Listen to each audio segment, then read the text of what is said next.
What's up, everybody? Welcome back to the stream. It's Monday. We're taking a peek back at this weekend's Warhammer. That's a pretty good intro, right? I think I like that. We might stick with that. It's the second installment of this show where we look at lists from the past weekend because I don't know, because it's a good time, because it's fun. A little bit of a slow weekend this time around, but I think there has been some interesting results. We had the Dreamhack NTL event, National Tabletop League event this week, which was a 100-player team tournament. Mostly cool because it's the first open event at a Dreamhack. They also had a 25-player GT there as well. So that's pretty sweet. That one was streamed concurrently over on Art of War and on Tabletop Life. They did an interesting setup. Tabletop Life actually streamed all 8 tables on the streaming, or on the stream table. I think they just ran them concurrently throughout the whole weekend.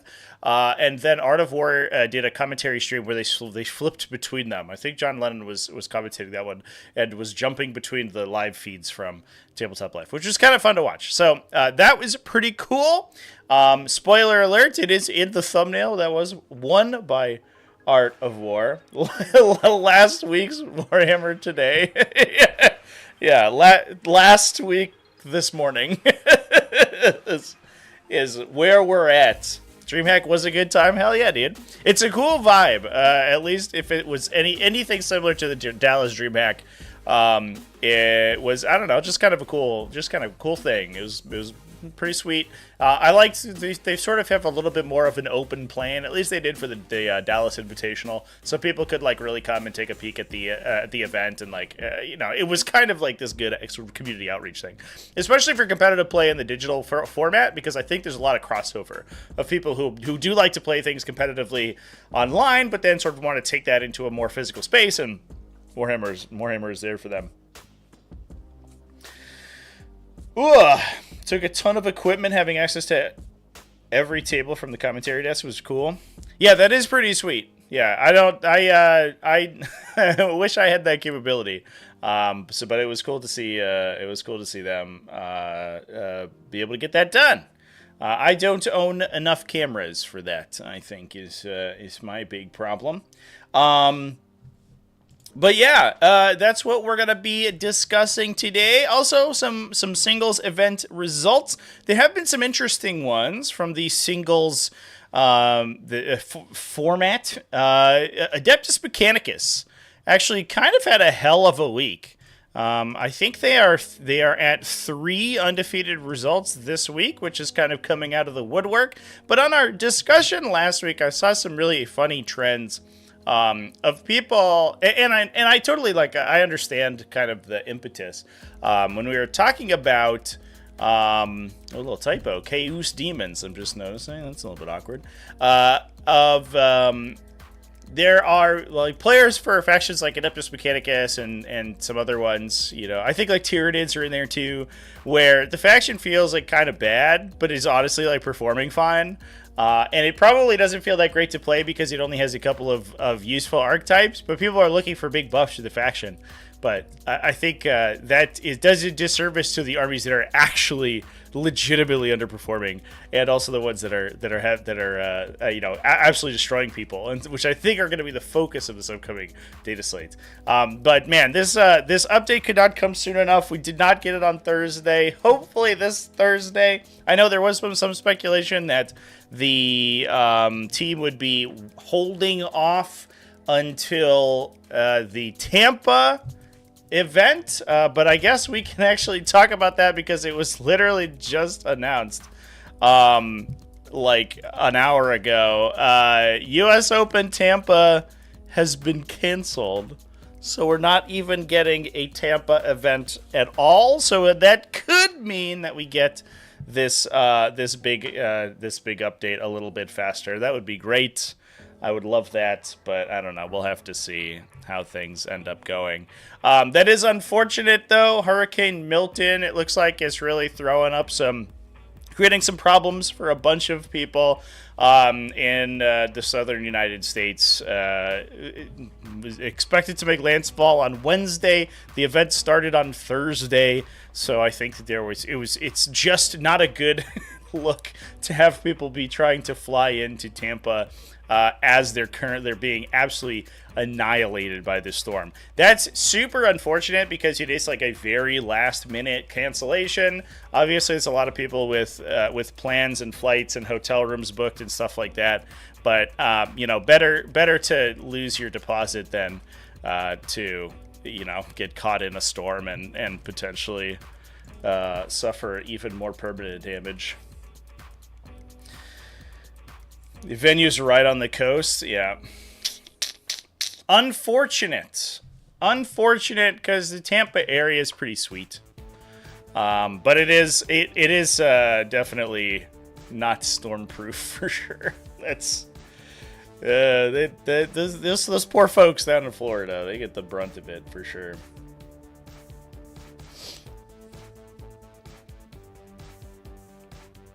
Damned Legion in chat. What's up, dude? Nice to see you.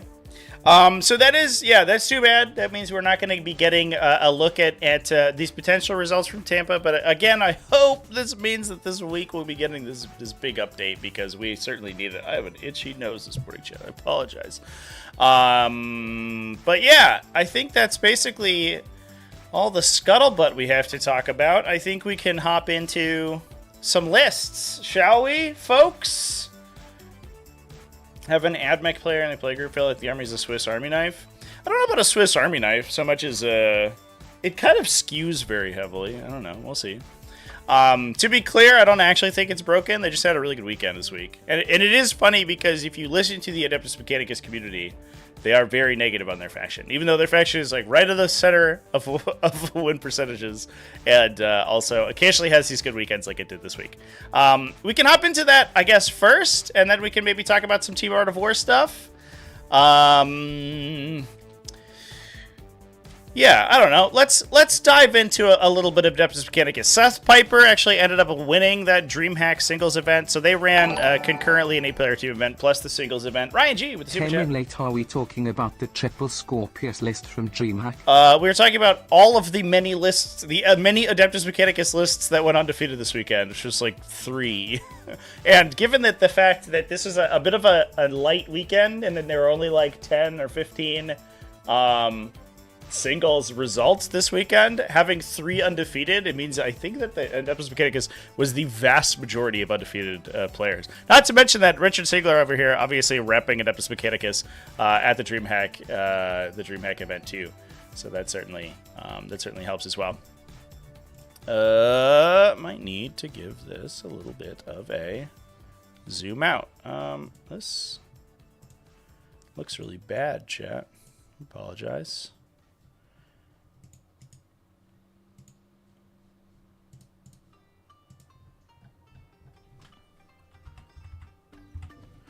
Ooh, that's not good. I don't like that. I don't like that at all. Let's fix that. All right.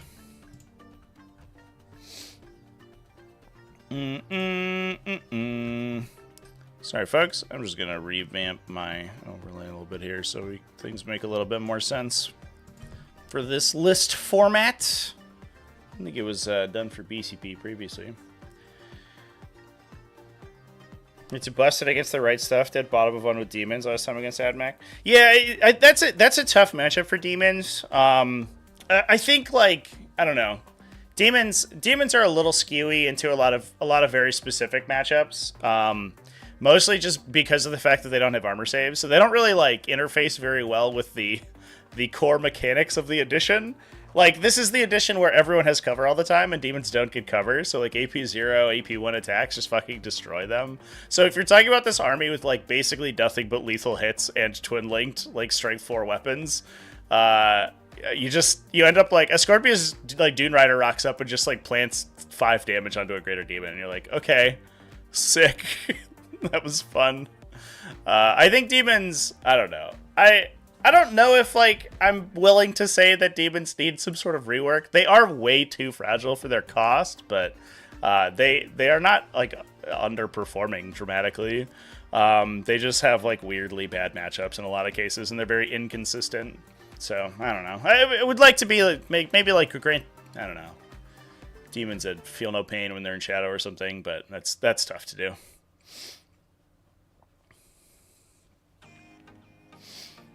Did I know that there's 87 units in Militarum, including Forest World? Yes, indeed. Militarum has a crap ton. So Seth's running a Rad Zone core, kind of cool to see. Not necessarily the Skitarii Hunter cohort that we've been seeing more recently. And it does feel like Adeptus Mechanicus, they do come out with like 2 distinct competitive archetypes.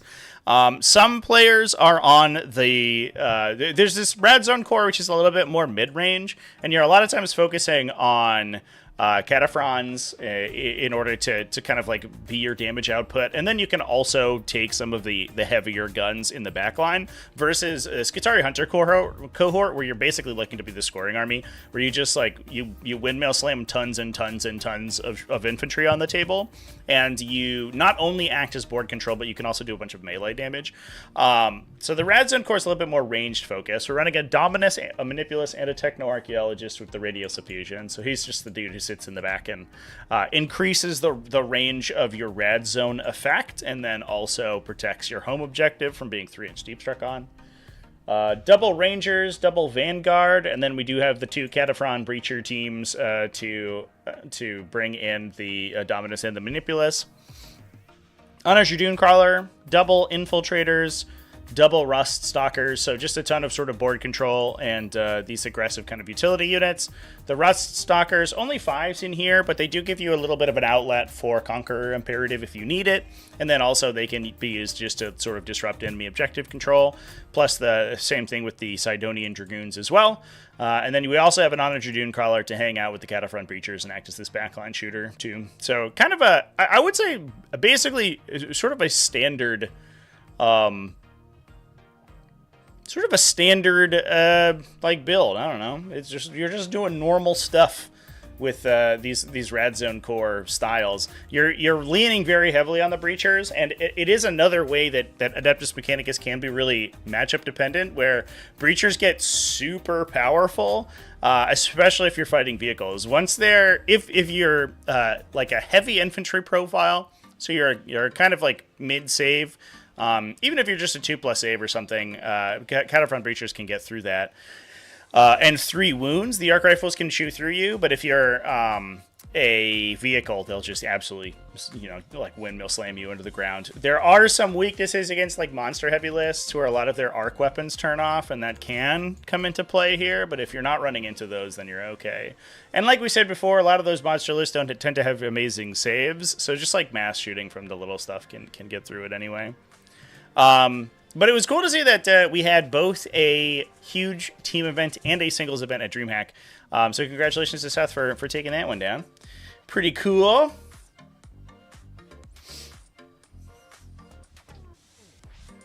Admech also just screens everything besides the enemy deployment zone. That's true. That is true. They do have probably...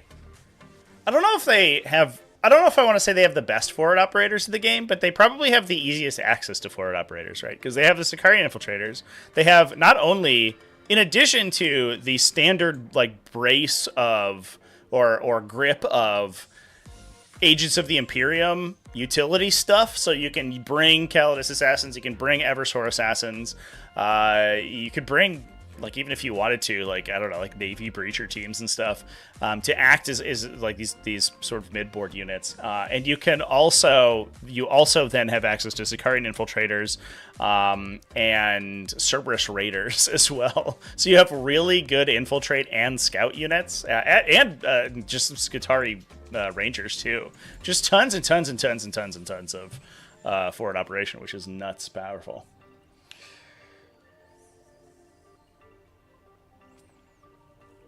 Got tabled against a tournament Eldar list.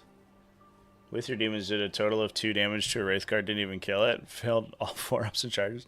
Yeah, that's another tough one too. If the demons don't really have much of an out if your opponent's just not engaging you and has the capacity to screen you. which can be problematic. You basically have to like be willing to just like overextend and hope your opponent can't deal with all the graders, and just hope for the best. But Eldar do have the capacity, and they are another faction that tends to throw out. They're a little bit different than Adeptus Mechanicus in that their kind of low volume stuff actually tends to be sort of higher impact. Eldar, I actually played that matchup recently as the Eldar player, which felt pretty good. But Eldar tends to have a lot of like sustained hit 2 damage with like baked in rerolls, just because their detachment ability and fire support and guide and all this stuff where they could just really consistently be applying that damage to you. And demons are like, can you please stop successfully wounding me so I have a coin flip to not take this 2 damage? And Eldar are like, no, here's 20 more 2 damage saves, please. Every brick of those knocks a greater demon out. That does tend to be a really tough matchup. If you're not, I think a very specific build of demons, like you can build for it. If you're worried about that kind of list, you can focus really heavily on like flamers and like the sort of like light infantry stuff. But it's a matchup dependent thing, and you have to know you're going into the matchup beforehand. So if you're always playing against Eldar, I think demons can beat them consistently, but you have to like contort yourself to be able to win that matchup, and that gets problematic too. Which is a little bit unfortunate for them, but I think it's just like a perennial problem with demons. If you're able to put a lot of like low, like high volume sort of mediocre attacks into a demon unit, it'll just die, and they don't really have any sort of recourse for it, which has always kind of been their design space. They just died of bolt guns eventually. It's also a weird faction where you're incentivized to roll out every single one of your attacks because like any bolt pistol or whatever has a pretty good chance of converting a wound into a greater demon, whereas like a land raider doesn't give a crap.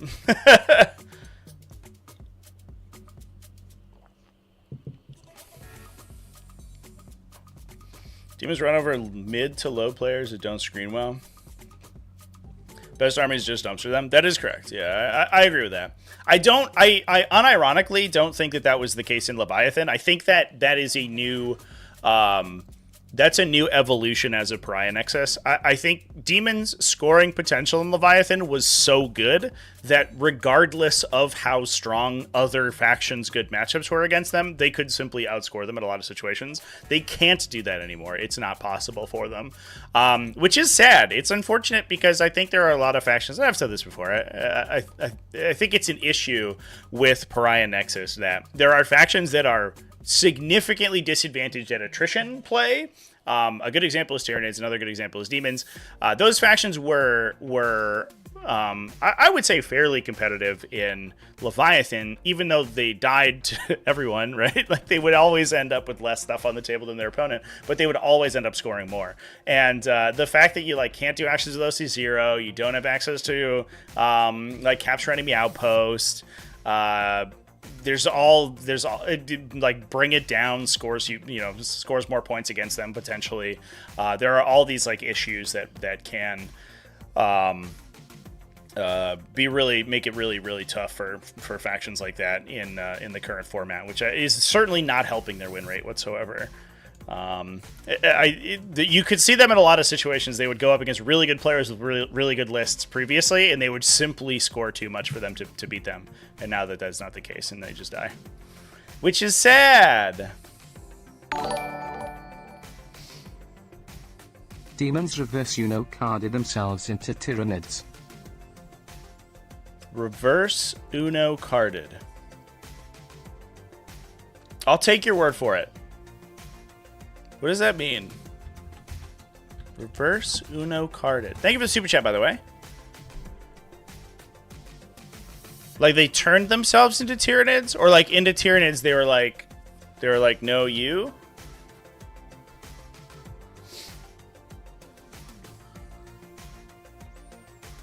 Was it with fixed secondaries or tactical? Oh, tactical every time.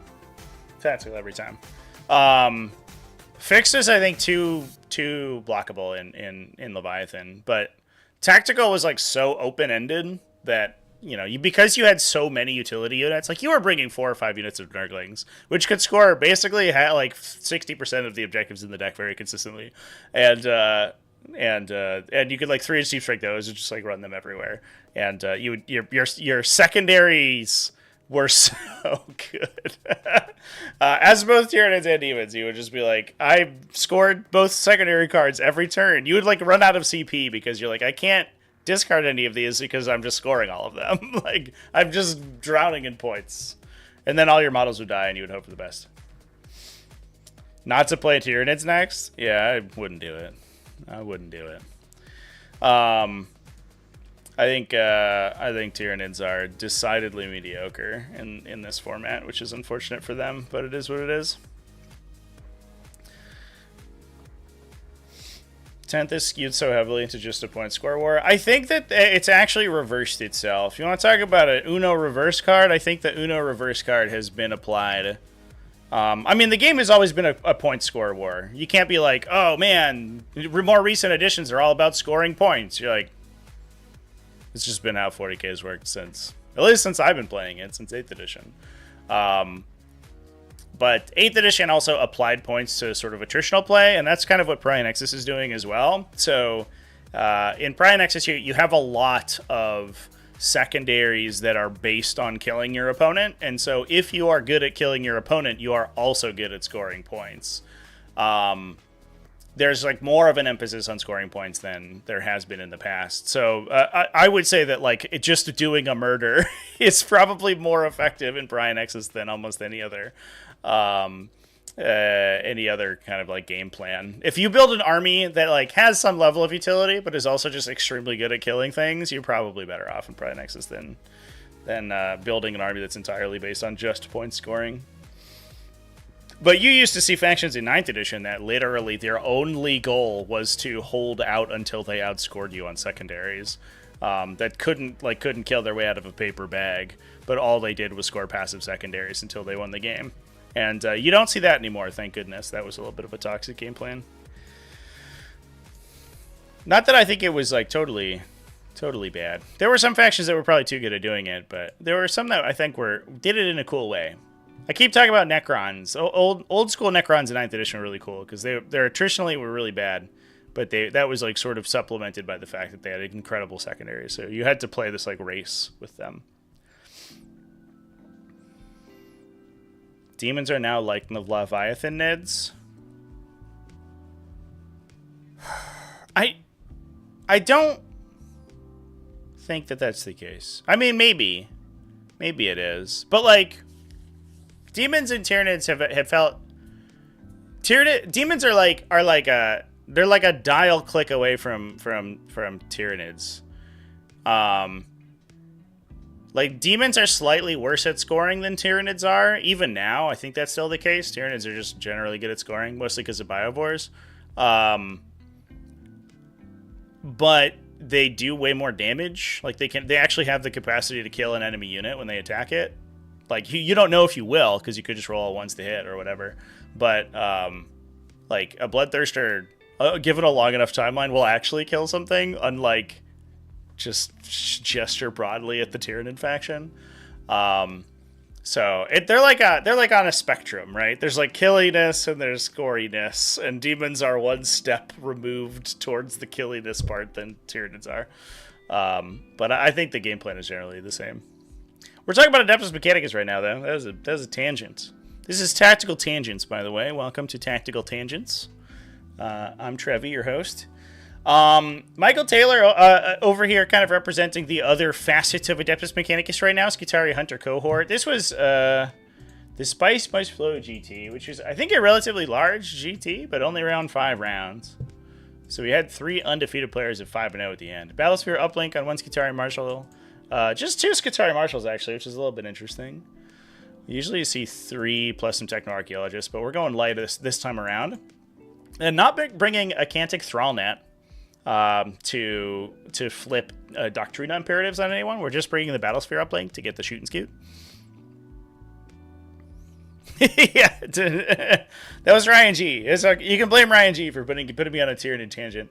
I was just thinking today, the other day, I was like, what's the next list we're going to do? We did Norns, and that was relatively successful. Maybe I'll do all Hive Tyrants. And then I was like, oh, no. I'll get every single opponent will Windmill Slam, bring it down, Assassination, and max immediately by killing fucking 10 wound idiots. I was like, oh, never mind. Maybe we won't do that. Although I guess I also do want to try Demon Princes, and I think it's exactly the same problem. I don't know. Maybe it's fine. We'll figure it out. Maybe I'll give it a go, and then I'll realize it's really terrible, and I'll stop. Let's see. So we're rocking double Skitarii Rangers, double Skitarii Vanguard. This one has 3 Scorpius Dune Riders. We're probably going to see, it's mostly for the Skitarii Vanguard to hop into, or the Rangers to give them Scout. But we will probably also see a big unit of Sicarian Infiltrators, or Rostockers. Excuse me, not Infiltrators. Which we do see here. So they can get their bonus to advance and charge when they're near battle line units, and then also you can advance and charge them with the stratagem in the detachment. Rocking some Iron Strider Ballistari with last cannons, 2 Sky Stalker units, a Sterilizer unit, just one big Sterilizer unit, some Cerberus Raiders. So it's just a ton of forward operations alongside 2 Infiltrators. And then the triple Scorpius Disintegrators. I think, Ryan, this is probably what you were talking about earlier, or somebody mentioned it previously. The triple Disintegrator list, not from Dreamhack, but we had actually a discussion about Scorpius Disintegrators last week, and their profile is actually really good. They basically have like 6 d6 damage gunshots at a variety of profiles. Either big the Ferromite Cannon's big strength, and the Disruptor missiles are twin linked, which is pretty good, pretty cool. Why does every Admech unit have a word that starts with S? It's because Space Marines co-opted the I, right? Everyone's an intercessor or an inceptor, so we had to do something for Admech, and it was the S words.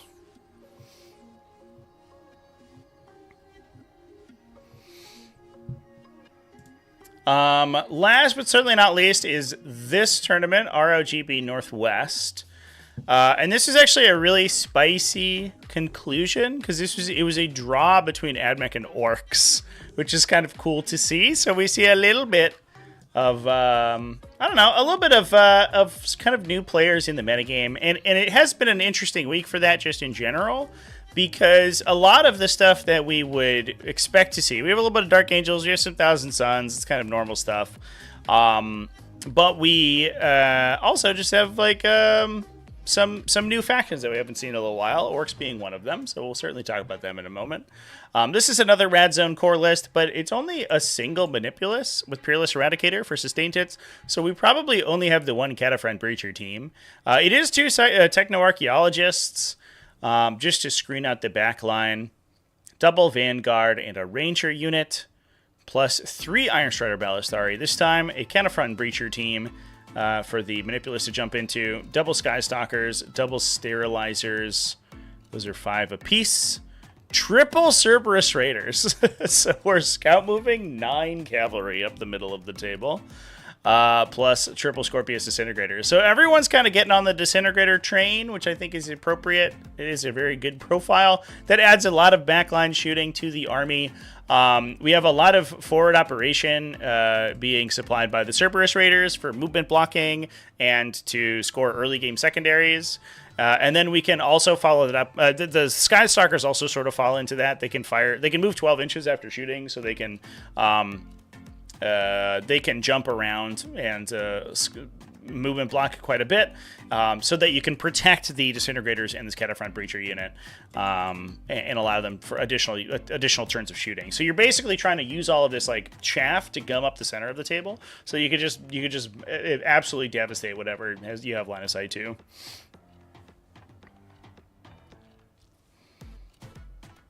Dune Riders, once they're in rapid fire range, is just like an insane amount of damage for sure. It's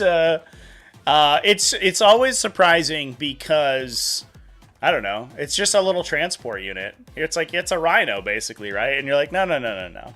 This has 9 Stormbolters on it. The equivalent. The equivalent of like 9 Stormbolters. Which is... It's a lot. It's a lot. We can talk about these orcs real quick, too. So these tied the Adeptus Mechanicus over here at the same tournament. Blake Jones over here. Running a Cult of Speed. Holy shit. Is that real? We're actually playing Cult of Speed? Look at this! We got War Bikers and Defcopters chat. Well, this is an unfortunate circumstance because now I have to look up what Cult of Speed does. Oh my god. Good on you, orcs. Let's go. I was just... we had a little discussion on Tactical Tuesday last week because we were talking about wish lists for the upcoming update. And I was wondering if orc bikers needed help, and I think the result that I came to was that they super duper do not, because orc war bikers are incredible just as a baseline profile, and I think they are probably underplayed, to be honest, because they're 70 points, I believe. Yeah, there's 70 points. You get a due to the power claw. And you get a bunch of close combat weapons. But the context you have to think about them in is the context of Ying. So these guys just like... They act as you see these super fast, very obnoxious utility units that also have this like burst of speed and additional attacks, obviously. That can close the distance like instantly. And they can fairly reliably kill other utility units. So they're not going to like be blowing up tanks or anything with their power class, but they will certainly kill a couple Space Marines. And the fact that they do that at such an incredible threat range is just absolutely terrifying. So these guys can advance, fall back, and still shoot. So you get to shoot your gun, and I believe that the bikers also get +1 AP when they shoot the closest thing, which is a little idiosyncratic because a lot of times when they're getting close to an enemy, they're advancing. But obviously in the Cult of Speed, they can advance, shoot, and charge on the turn, which makes a ton of sense. And I guess just like taking a peek at their... Oh, hey, pop-up window. Taking a peek at their stratagems.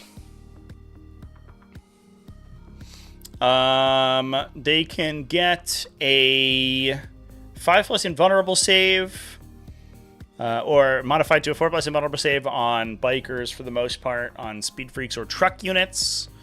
They can get critical hits on 5 and lethal hits if you're within 9 inches of an enemy.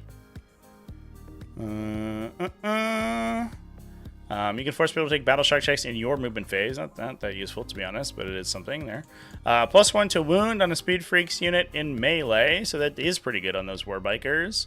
Dakish Storm is sustained hits 1, sustained 2 within 9 inches. Unfortunately, you can't combo with the 5+ critical stratagem, which is unfortunate. And then I think the biggest one is that a Speed Freaks unit can reactive move 6 inches after an enemy moves within 9, which is pretty sweet. How does Cult of Speed deal with monsters or vehicles? So this list in particular has Gaskell Thraka, so this probably helps quite a bit. I think the important thing to keep in mind, right, is, and this goes for basically any list, not just like a Cult of Speed list, but basically any of these thematic detachments that are in an army, is that you are building like the baseline of the army, right? So at worst, we can still include like Beast Snaga stuff, and we can include knobs and war bosses. They're not going to be as effective as they are in Warhorde, but they're still going to be good at punching through big stuff. But this list is also sort of focused a little bit more heavily on that Cult of Speed. In this case, we're taking Gaskell. We have some Squeakhawk boys, and we do have a Beast boss with Beast Snaga boys, so we get access to his anti-monster, anti-vehicle as well. And we are running the full 18 Defcoptas. Just pull their data sheet up here. So they get a bombing run effect when they end a normal move. It is unfortunately normals, not advances, so it doesn't work when you wah and then advance and shoot and charge. But still pretty good. You get a 4 up for a mortal wound, so they probably are hitting you for 3 mortals every time they do that. The Defcoptas themselves are also pretty good at shooting. Assuming we're taking rockets, which I assume we are, yeah. Each one gets D3 twin-linked rocket launcher shots, strength 9 AP2 blast. And then also they get 5 or 6 strength 5 attacks in melee as well. But I think for the most part, they are also speed freaks units, so they can use the 6-inch reactive move and they can use the invulnerable save, the 4+ invulnerable save. So they can be just like ridiculously difficult to kill, and they can dominate scoring. They're OC too, so you can put 12 OC on an objective at pretty like long distance. And you can advance and shoot them, so you can run up to something, prevent it from moving, shoot it, and then when they move up to charge you, you just reactive move 6 inches back, and you make it hard to kill. And you also, even if you're being shot at, you can also potentially have a 4+ invuln save too. So your capacity to be just an annoying idiot is pretty strong.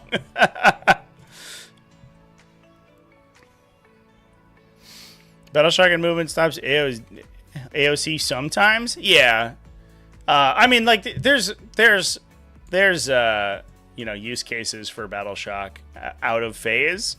It being a stratagem is a little bit tough, though. And there are going to be some situations where you're like, hey, I really need to score the secondary to win the game, and I have a CP left over, so I can take the coin flip chance that I like Battle Shock this guy and then automatically get secure no man's land or whatever. Like, it's not a bad, you know, it's a tool to have in the toolbox, but it is not something you're going to use every game. You know, you're definitely it's going to come up one every 4 games, maybe.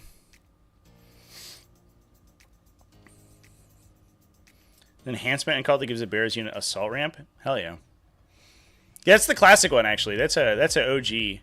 That used to be the old like Truck Boys unit ability, where you could disembark Meganobs like after they hop out of a truck. Oh, excuse me. Ooh. All hail the boom deck, a Snazwagon, giving me Speed Freaks flashbacks over here.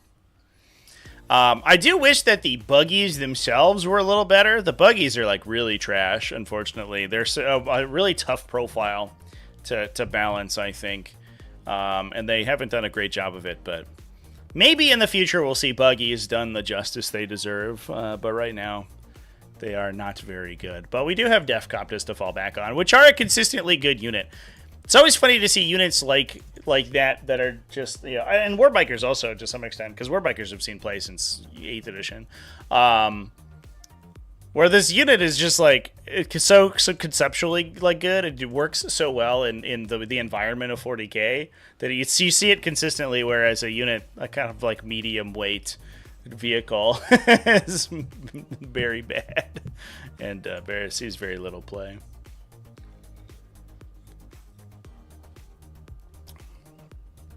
Buggies are paying for the sins of 9th edition. Not really. Orcs, I think, are just not allowed to have good, like, are not allowed to have nice things. As soon as orcs do a thing that's like marginally overpowered, and to be fair, I made a short about this, and every once in a while I do like shorts about some sort of like meta in joke, and then they end up like getting longevity way past when the joke is funny.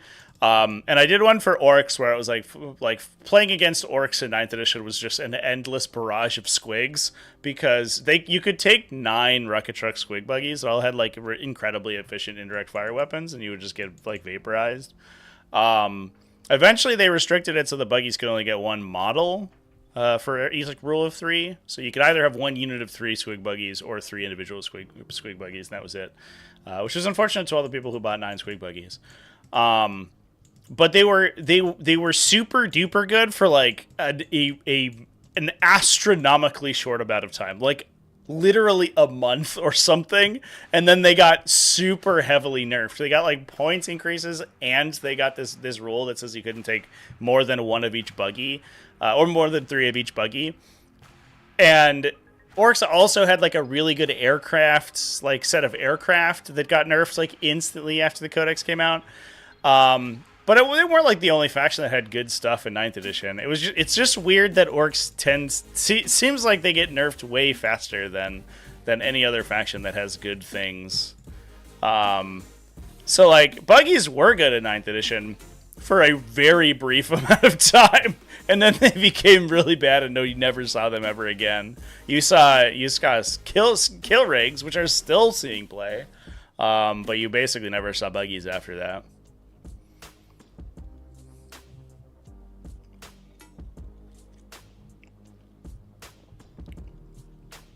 Shock Jump Dragsta is the best.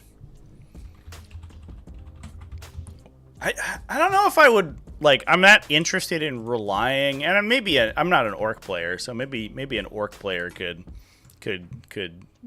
sort of respond a little bit more accurately. But the shock jump has to advance to teleport, so it can't do actions when it teleports. And it's physically very large, right? So, it's not just an uppy downy, which would be pretty cool. It has to restrict itself from doing actions. And then the buggy base is like 6 inches long, so it's really easy to screen as well. And for the points, you could just have Storm Boys, which I think it's still cheaper.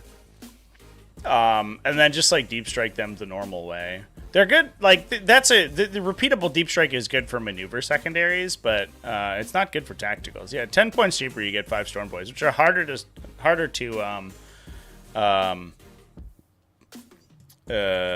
screen out, and are also like they have good like consistent long threat range, so they're good at threatening other utility units, and also they can just deep strike to where you need them to and do actions.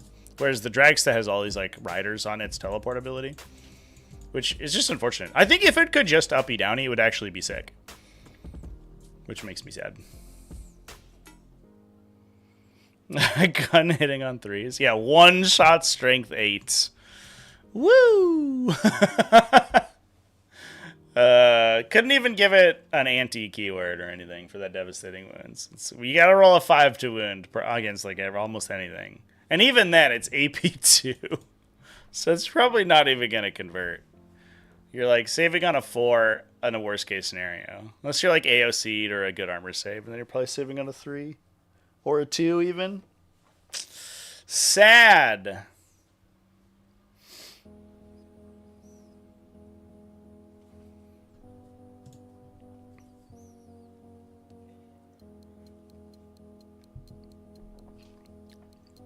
Precision is silly. It's because it has the targeting squig. It's got a little squig on top. Lets you see the character. Pew!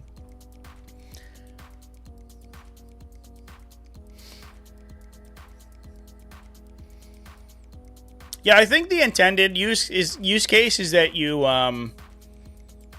like teleport it behind a line of sight blocker or something, so you can precision out like characters. If they are hiding their character, you can like jump it behind and then get line of sight to them. But I think that's kind of that's a pie in the sky, right? We're in like Magical Christmas Land. If your opponent's like not screening out your uppy downy and letting you get shots on them. And then also, you have to be playing it in Cult of Speed in order to even shoot its gun after it uses its teleport anyway. So it's not even good in any other detachment. It feels so awkward. Sometimes 40k has those designs where it just feels like nothing goes that unit's way. We could just make it a little bit easier, and again, the unit would be much better.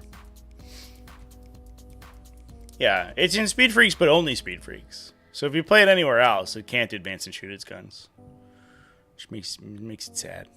Sad time. Let's talk about some team events, chat. Let's talk about some Dreamhack. So like I said, Dreamhack was streamed over on the Art of War channel. Or the Art of War was like the sort of the commentary stream. Also, all the games are archived on the Tabletop Live channel. So across 5 rounds, they would have streamed 40 games. So there's 40 games just sitting there on Tabletop Live for you to go watch if you want to really dive into some high-tier competitive 40k content. Art of War took it down. I think it's fair to say that they're basically like the undisputed masters of Team 40k right now. As a collective, Obviously, the stat check team from the Champions Cup would probably beat him out, but that's largely because a lot of them are also Art of War members. But within the like North American sort of team event scene, I think Art of War is basically uncontested. Whether or not you think they're as good in 1-on-1 1v1 40k, they are ridiculously good at the team pairing process. So they've got a good composition and they're killing people with it.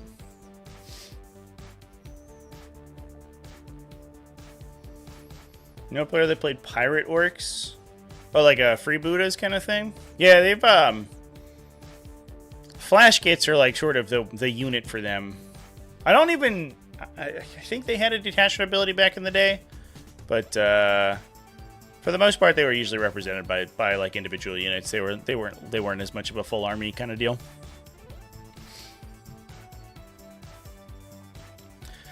All right. Let's hop in. Interestingly, Brian Jones rocking some Leagues of Votann. And actually, I think what I'm going to do here, chats, is for reference, I'm going to... BCP signed me out, apparently. That's good. Thank you, BCP. Appreciate you. For reference, I'm going to go through and we're going to take a peek at these players' records. If only because I think that gives us a good clue at their role on the team. The players who have a consistently sort of mid score tend to be defenders, and the players with a high score tend to be attackers, is generally speaking how things go. Can I see the player scores? There we go.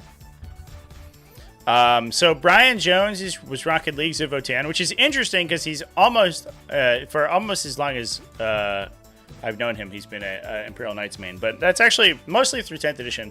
I know he played Ultramarines back in the day, and he swaps around quite a bit.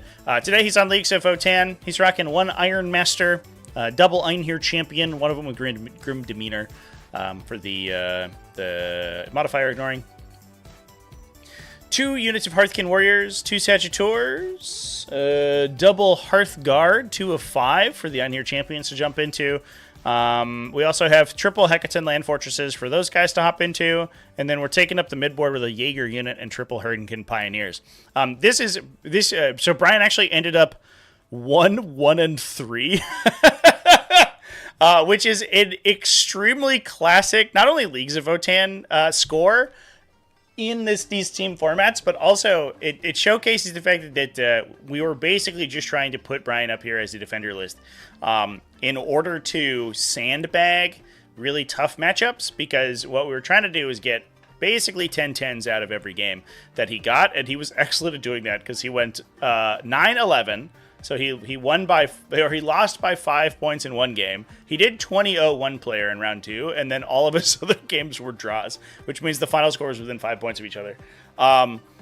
So he did a great job at just neutralizing whatever matchup he got. Worst case scenario, you lose 1 point. Worst case scenario, the team is down 1 point. And if he can take very tough matchups that are hard for the other attacker list to fight into, that's good to go. Jack Harpster was running Astra Militarum. Take a quick look at his record. He was a little bit more aggressive, probably trying to kill people, I guess, with like sort of a focus on big tanks. We're doing big tank build today. We had 1 Hellhound to get rid of cover, a big brick of Armored Sentinels, so we have this big unit that can not only put out triple las cannon and triple hunter killer missile shots, but also, and I think I'm gonna zoom. Can I give this a? There we go. I'm gonna move my viewer a little bit. Whoop.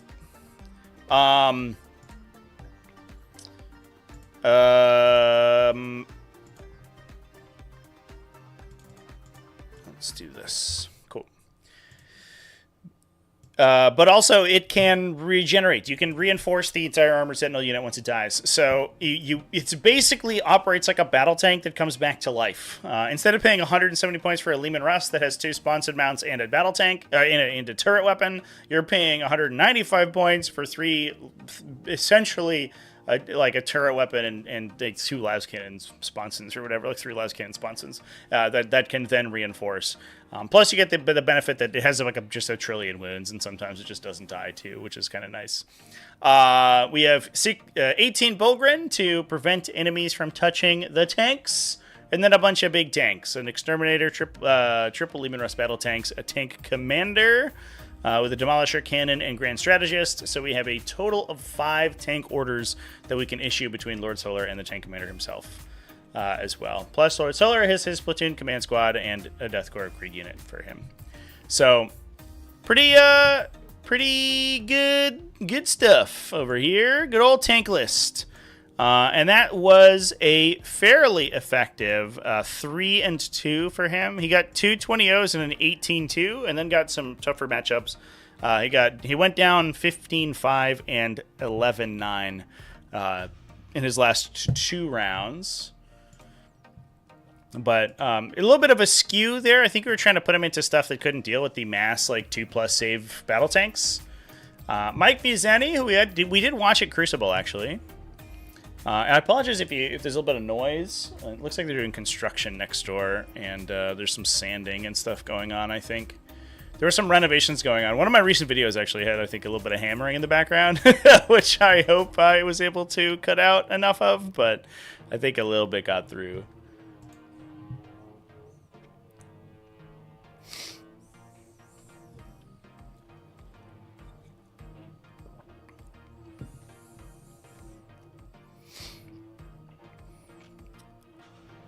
Knight Abominant is the only knight in the faction that could force battle shock to trigger the army roll. Yeah, but it's like, yeah, it's like melee is bad. It's weirdly like it's a dedicated anti-heavy infantry platform, which tends to be good at range, but really, really bad in close combat. And all it wants to do is like wade into Gravis unit, like Gravis armored models, and kill them. But like that's not repeatable enough, and you can just do it with a Knight Rampager if you really need to. I don't know. Like the mass like AP 2-3 damage like mid strength is like a weird profile that I feel like gets overused in the edition right now. Poor Kevin not on duty anymore. Is it poor Kevin, or was it Kevin's own fault? I don't know. That's for us to decide, I guess. Let's take a peek at Mike's final score here. He went 4-1, so 1,000 Suns tend to be kind of like good at just like killing their opponents and scoring big numbers. He did go down 1 game 13-7, but his other ones were relatively big wins. You kind of want to angle 1,000 Suns into matchups that they can dominate, and then you can farm a bunch of points off of them. And that's like kind of the goal in a lot of the sort of team pairing metrics. So if you can use the matchups that can beat armies like 1,000 Suns, and you can use your defender lists like Leagues of Votann to get into those and cancel them out, then 1,000 Suns can prey on the weaker factions themselves. This is fairly standard stuff. Disc Aramon, Magus the Red, 2 Exalted Disc Sorcerers, an Umberlific Crystal, Infernal Master, a big 10-man brick with Warp Flamers, plus 3 5-man bricks, 3 units of Zangor Enlightened, 2 Mutalith Vortex Beasts, and a Rhino. I think this is the same list that he played at Crucible that we watched a couple weeks ago. Nick Nanavati, rocking Genestealer cults.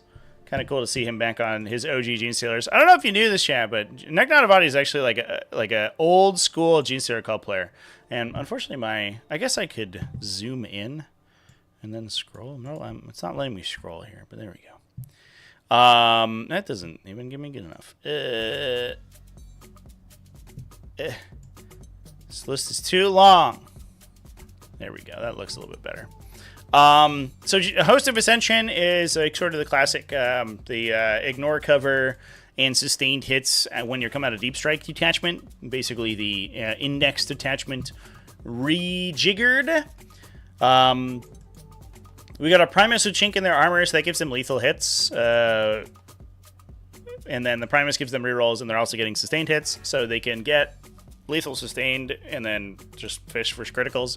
So you can put him in a bick of probably 20 neophytes, which is what we see here, to just do sort of like ludicrous damage with all of their, even just their regular shooting as well as their heavy weapons. We have looks like 25 hand flamer acolytes for the rerolls on objectives, a melee unit of 5 auto pistol acolytes with 3 mining weapons, the melee weapons, unit of pure strain Genestealers, 2 units of neophytes, just 10 apiece with those, and then the big unit for the Primus to jump into, an Atalangecal squad, 2 trucks to carry around hand flamer acolytes, and then a ton of Ridge Runners, which I think a lot of armies are kind of like focused on right now.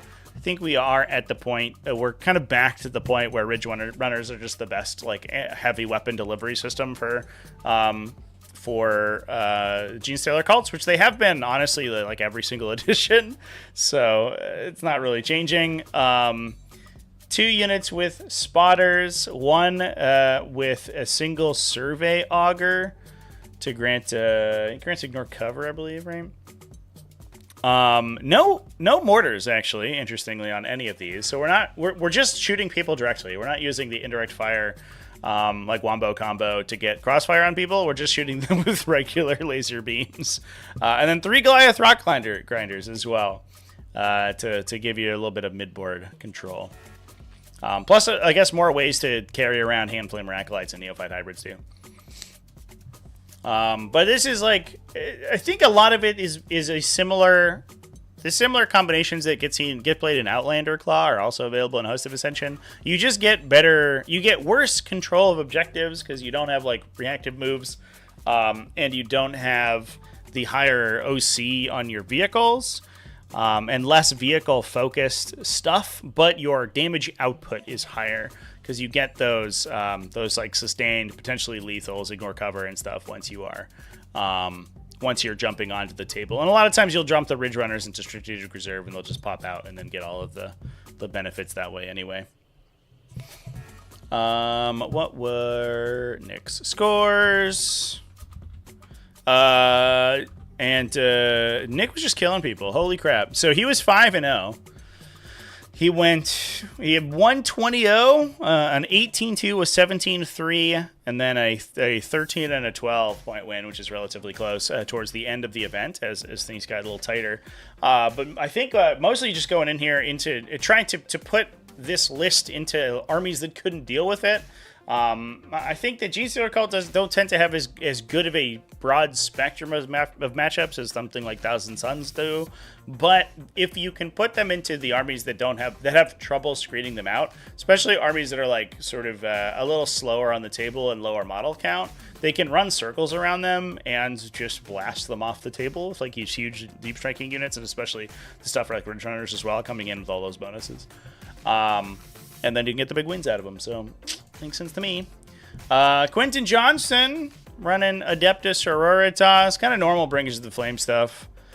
Jump Pack Cannoness with Fire and Fury for the extra flamer shots. Dialogus, Morphin Ball, Triumph, triple Immolator, triple Castigator, triple Domain's gone. I'm falling asleep. I'm falling asleep, chat. I'm falling asleep. We've talked about this list every time. Unsurprisingly, Adeptus Sororitas went 5-0. Fair enough. Good job, Quinton. But that is another army, very strong. There are some awkward matchups for it, so as long as you can dodge those in the pairing process, you're probably going to do pretty well. And they did get the big W's out of Adeptus Sororitas, which is what you're hoping when you're bringing those power factions. All right. We did have additional Adeptus Mechanicus. Even more Admech to talk about. We can never run out of Adeptus Mechanicus. The Skitarii Hunter cohort this time. This is running the triple Skitarii Marshals that we talked about previously. 1 Battlesphere Uplink and 1 Cantic Thrall Net. With a Ranger unit, triple Vanguards, double Scorpius Dune Riders, 3 units of Traxxas Skystalkers, 2 of 5 and 1 of 10. So we have 1 big unit that can act as a little bit more of a disruptive piece. The 2 smaller units are good at scoring secondaries and can also just sort of generally be screeners. And then the big unit of 10 has a little bit better chance of actually doing damage, but also being 10 OC that can run onto objectives and actually take them. Whereas the 5 individuals on the smaller units have a tougher time.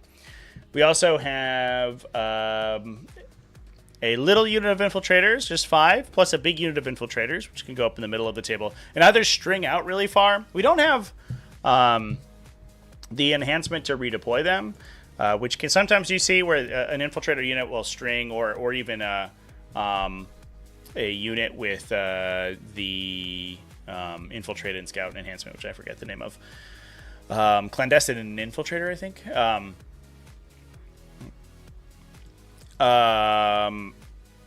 To then redeploy them into a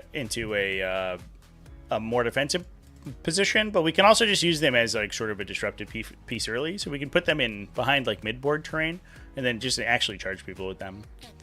Plus the big Rust Stalker unit to make them super fast, like I talked about before. A Calexis Assassin. That's interesting. The new Calexis Assassin seeing some play with from the Aegis of the Imperium Index. So we not only have a lot of this like sort of this control over objectives on the table, but you can also use the 3-inch deep strike not only to score secondaries, but also to act as that little bit of a battle shock aura in order to disrupt backline objectives too. So you're incredibly good at scoring very consistently, which probably makes this a very good defender list. And it's also a good skew list because these styles of Skitarii Hunter cohort tend to have so many units in them that armies that don't have incredible amounts of sweeping have a tough time killing them. We then have 3 Scorpius Dune Riders with, or Disintegrators, excuse me. We already talked about the Dune Riders. 3 Disintegrators to act as to give you a little bit more actual shooting. Which is nice because the Disintegrators kind of acted independently. Sometimes you see Iron Strider Ballistari in this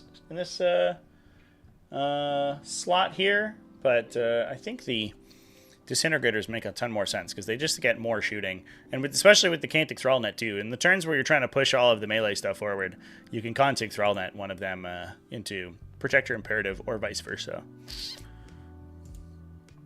What was Richard's score? I imagine that he had some pretty tight ones. He did get 1 draw, a 10-10 draw, but he also dumbs through 2 people, 20-0, and got a 17-3 as well.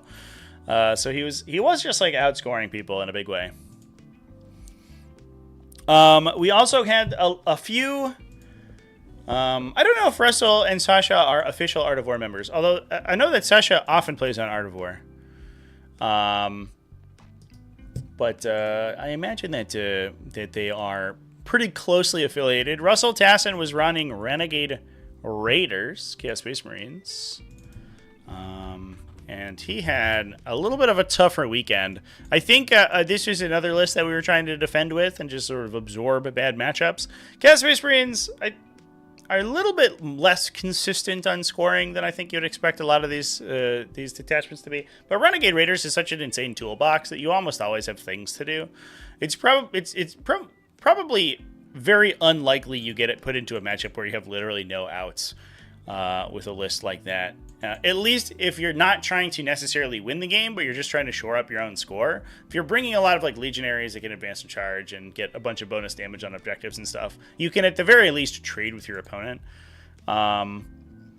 He had a 16-4, a 12-8. He did go down 19-1 in one round, unfortunately, and then he had 2 relatively close scoring 7-13 losses.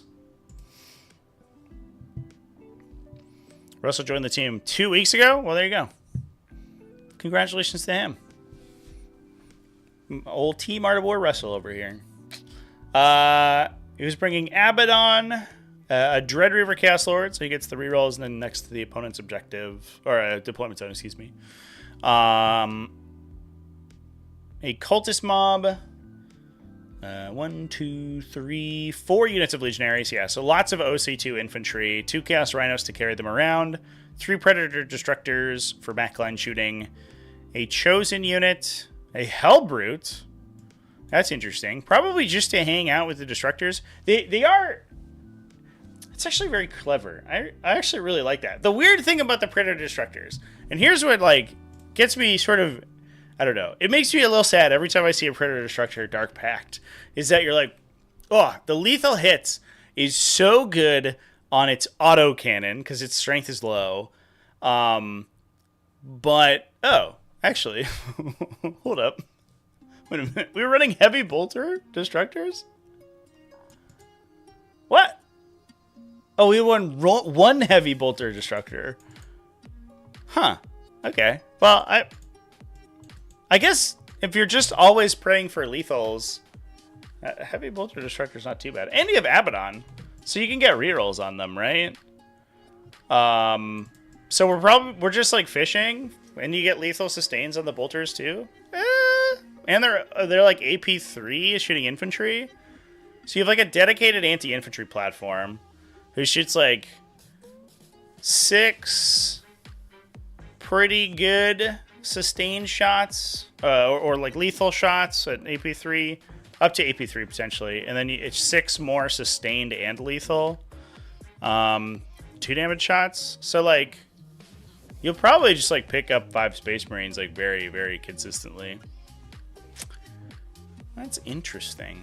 But the reason I like the Hellbrute here is that the awkward part is that the las cannons love sustained hits, because big high impact weapons getting additional automatic hits, like additional chances to convert wound rolls, is huge. The lethal is less exciting on them because their strength value, the strength characteristics are already high, whereas the autocannon likes the lethal hits because it's high volume below strength. So whenever you packed for lethals and you rolled a lethal on the las cannon, you're like, wow, whatever. But the Hellbrute gives you the opportunity to pack for both. So if the Hellbrute and Abaddon just chill with the 2 Predator Destructors sitting with las cannons and autocannons, it doesn't matter what you're shooting at with what weapon, because they're all going to get all the benefits. And you can fish for them with Abaddon too. So that actually like pushes the output of this little guy to kind of an extreme level. I actually really like that. Justice for the Hellbrute. They don't see enough play. I feel like they're good like combo activators.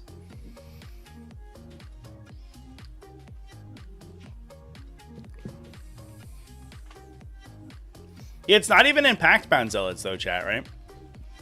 Like the Pact-Bound Zealots, like 5-up critical into like fishing with lethals is, with Abaddon's rerolls is classic. That's a classic combination. It is it's much rarer than I see it with Renegade Raiders. But the extra AP is probably a big deal there too.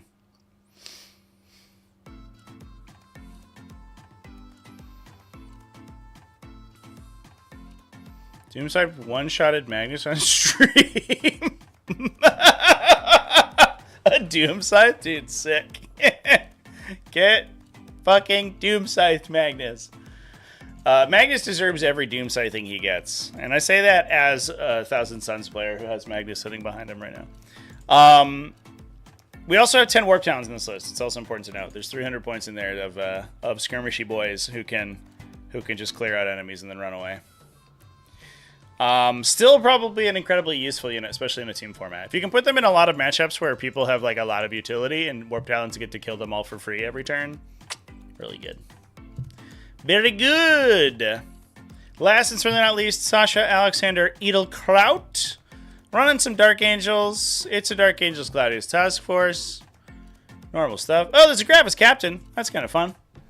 I know that Sascha loves his Gravis armor guys. Gravis Captain, Artificer Armor, an Honor Vehement Judiciar, Fire Discipline Apothecary Biologus. We have an Assault Intercessor Squad for the Judiciar, triple Jump Pack Assault Intercessors, triple Deathwing Knights, normal stuff, big Eradicator Squad for the Captain and the other guy to jump into, Inner Circle Companions for Azrael or the Judiciar, Repulsor, and a Scout Squad for utility. Normal Gladius Task Force. And while we're looking at people's results, Sascha, another pretty strong defender. A 20-0, a 19-1, and then 3 basic draws. He did go down 13-7 in one game, and then 2 10-10s for the final result.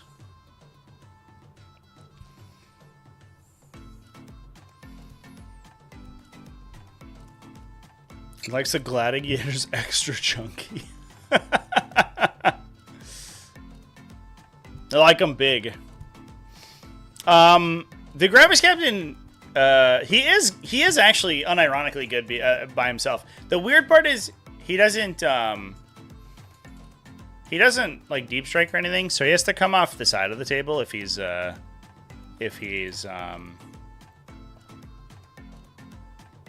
reserving, which makes him less good as like the utility character. Sometimes you see like individual Terminators or something that like just teleport in and then do an action or whatever and like hang around.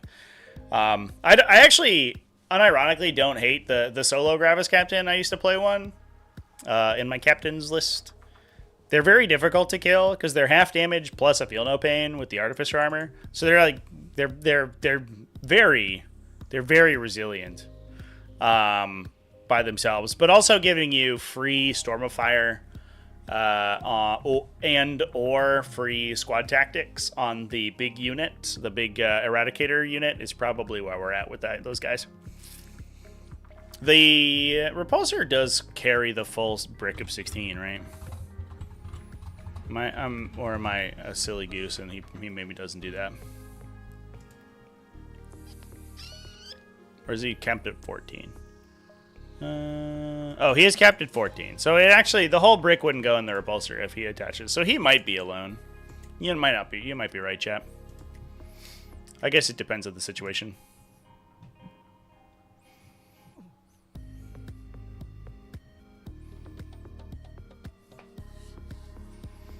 Yeah, and it could also be a situation too where like there are some cases where you just you want the opportunity to strat the Eradicators into Devastator Doctrine whenever you want to, especially against like an aggressive opponent, and then you probably don't need the Eradicators to be in a transport,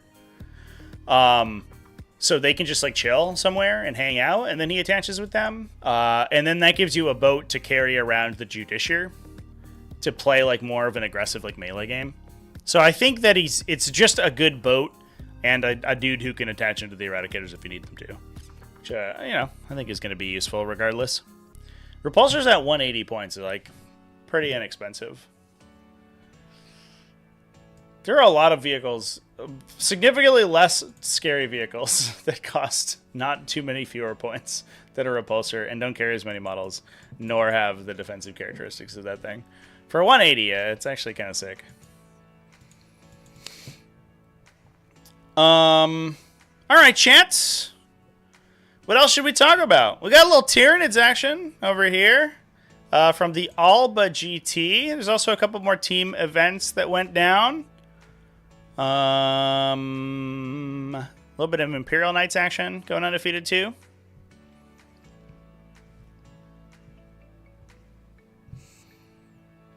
I think we'll hop into Tyranids real quick. And so this is another event that this is the weekend's cool fun event where we had cool fun list results. Although we also had that Admech Ork tie, which is also fun. So Alba GT Marek Vlinka won undefeated with Tyranids, running an invasion fleet. So adapted biology, Hive Tyrant, Death Leaper, an Arrow Tyrant, double Gargoyles, a Biovore, triple Exocrine, triple Maleceptor. Whoa! This is like OG. This is like start of the edition Tyranids. Is there like also 6 Zoanthropes? No, there's a Trigon. Oh, you love it. You'll love to see it. The Trigon's actually sick in Invasion Fleet because you can get the sustained hits against infantry, and he actually becomes kind of a blender. The dude comes in with like, 12 attacks with sustained hits. So he's basically hitting on 2s, so he should convert most of his hits. Or lethals into vehicles too, which is also useful because his strength isn't that high. Plus, he's just a good unit in general. I think next to Crusher Stampede, this is probably my favorite place for the Trigon. Double Pyrovores as well to buff up the Exocrine shooting, and I guess the Maleceptor shooting too, because the Maleceptors are only AP2 base, so the ignore cover is huge on them, and 2 Neurolictors for some forward operation. Man, this is it's funny that Tyranids are just like very, very quickly pivoting into like literally nothing but monsters. They're like, hey, if you keep nerfing our infantry, we're just gonna have to take monsters with guns on them.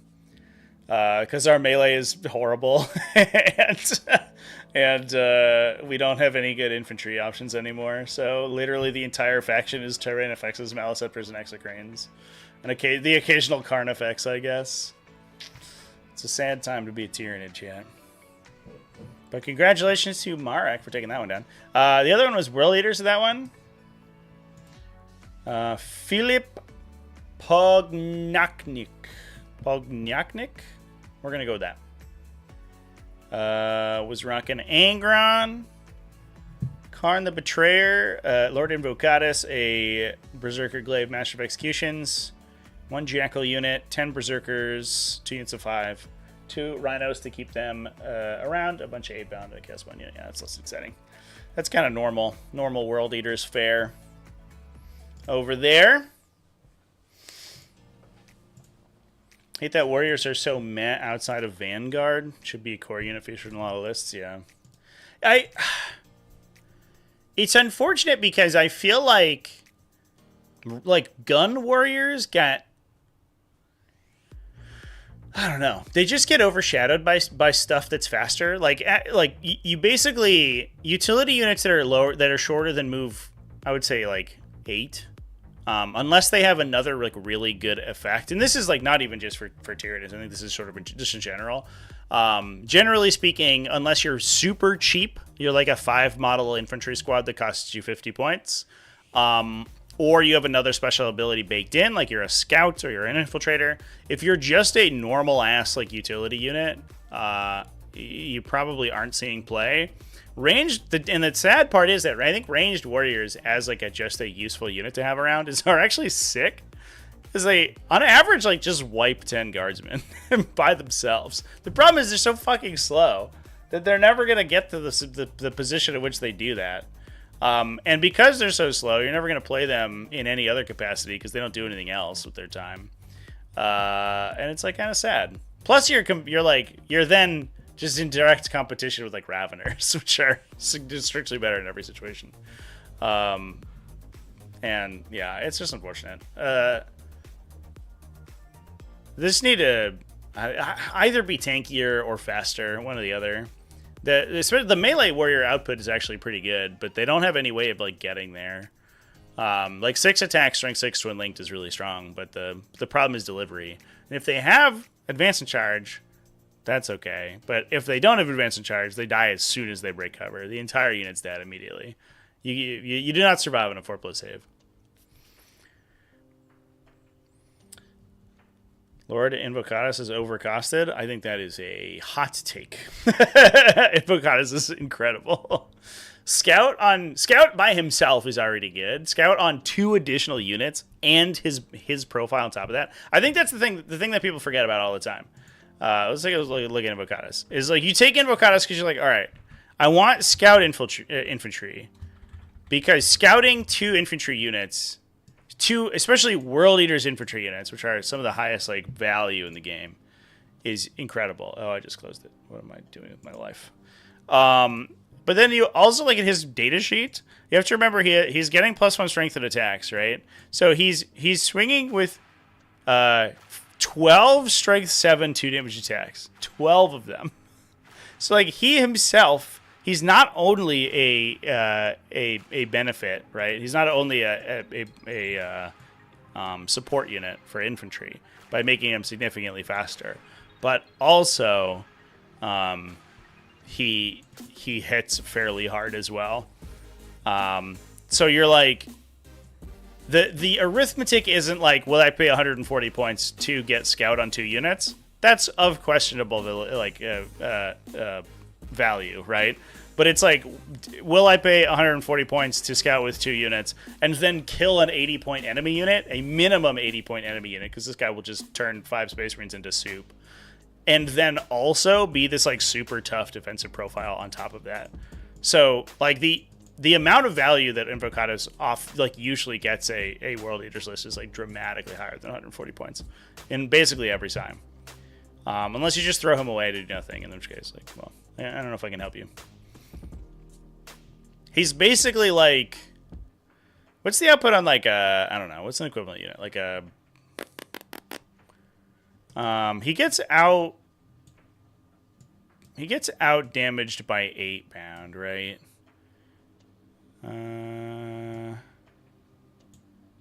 It's not even like that much though. So like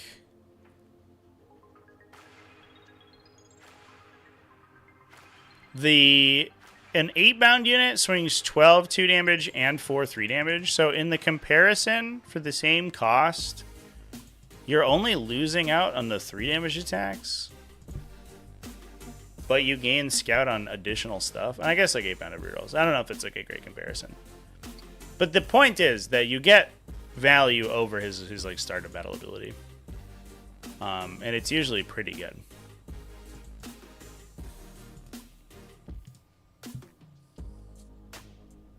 Yeah, you never attach him to a unit. That's definitely the point. Yeah, he's by himself all the time. He's also like he can score objectives for you. He's like move 12, usually move a 14, probably advance and charge. So he like goes really far. He can score you engaged on all fronts. He can score you area denial. Like he just runs around. He's tough enough to kill. He's 8 wounds with a 4+ invuln and T6. Your opponent has to dedicate like actual anti-tank shooting to kill him, and even then, it's not super like likely because he's 8 wounds with a 6+ feel no pain, right? Most of the time. So like 2 converted las cannon attacks on average don't kill him, and that's even through his invulnerable save. So you probably have to like if you're trying to shoot D6+1 damage shots at him, you have to convert you have to wound with like 6 of them in order to maybe kill him, and even then, there's like CP rerolls involved. Like, he's actually really survivable. So if you don't just, like, throw him in the middle of the army, he's just, like, going to get killed. 2-part question about guard.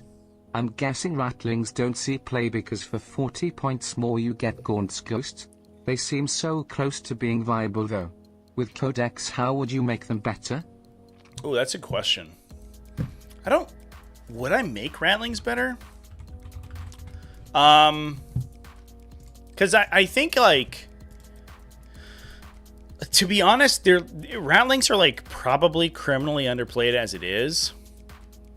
If you gave them, like, the full-ass, like, Space Marine Scout treatment, where they also had Scouts, I think you would see them all the time. They're also probably a little too fragile for like 12 points a model. So like you could make them harder to kill. Maybe not even improve their toughness, but give them like better saves. They're just a 6+ save with stealth, which is like kind of nothing. So I could see them go to like a 5+ save with like the Gaunt's Ghost like perma cover or something like that, or like an additional +1 in cover, or they used to have like the camo cloak ability, right, where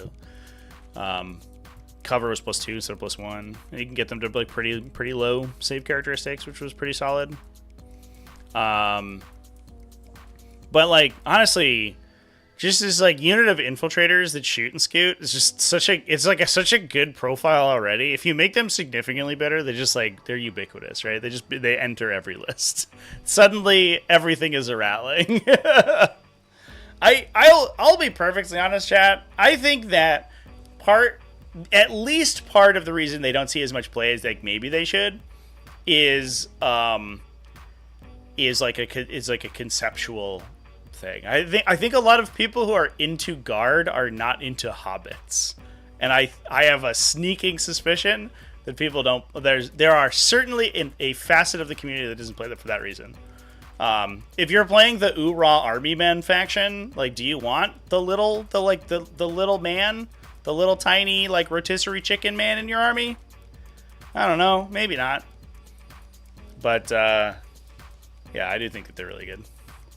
They're also cost. Like, they're a unit that's going to die instantly. So, like, just making them really cheap would be also a way to, like, incentivize you to play them aggressively.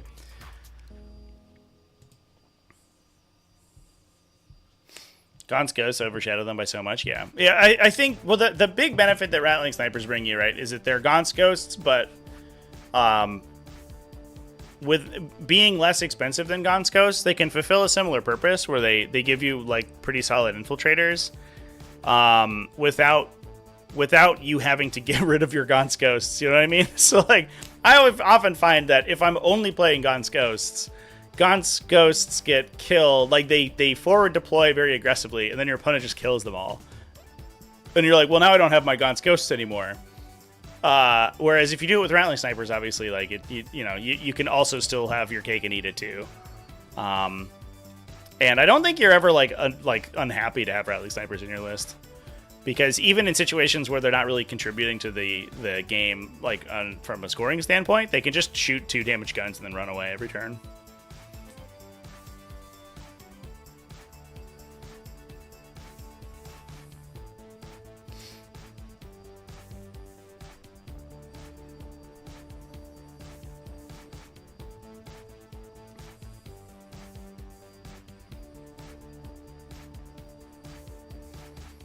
Yeah, against World Eaters, you don't want to screen scout moves with them. Yeah, exactly. Especially because, like, oftentimes World Eaters are so aggressive that they have a tough time screening their backline, unless they're, like, committing all their spawn to do it, in which case you're like, yay, that's fine. And Gaunt's Ghosts become, like, really valuable as a late game piece, and so you're like, well, I could give up my Gaunt's Ghosts and they would die.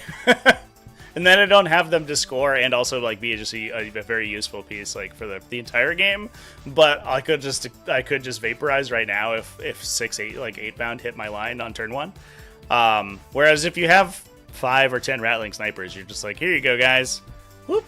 And then the best case scenario is your opponent doesn't go first, and the Rattling snipers move 6, shoot, kill a guy, move 6 again, and literally surround your opponent's army. And 10 Rattling snipers prevent their entire army from moving for a turn. And then like you just get to like a free round of moving, like 2 turns of positioning your tanks, and then like your opponent's just dead.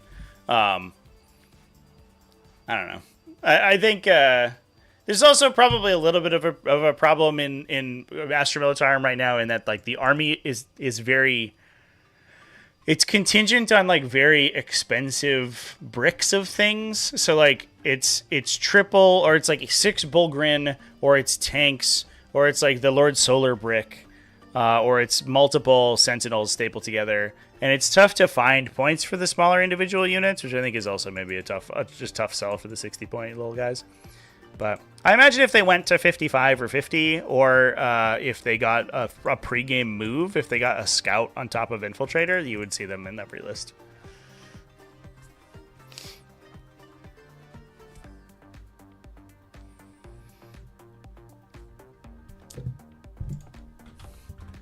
We should look at the new, speaking of Ratlings, which I imagine why you're asking the question. We should look at the new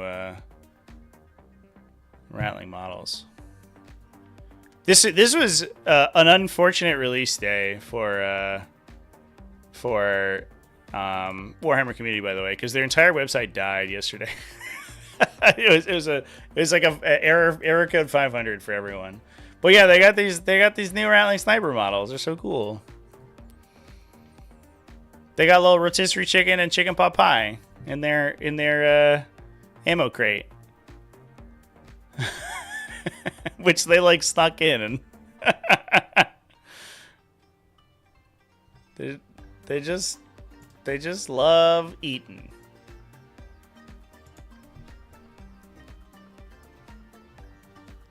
Yeah, here are the new models. Look at these guys. We got a cool sniper boy. Got some little spotter boys. We got like a flash suppressor on a long las rifle. Whatever they are, Imperial sniper rifles. The best part about that is that the like Ranger long rifle is strictly worse than the Ratling's little look stupid gun, which I love. The AP is better on Imperial weapons. I also got little bomb tokens. That'll probably be a thing. They're probably gonna get like the Kazrakin rule where they can do damage when you charge them or something, which will actually be like super toxic. I bet this new kill team is going to be amazing.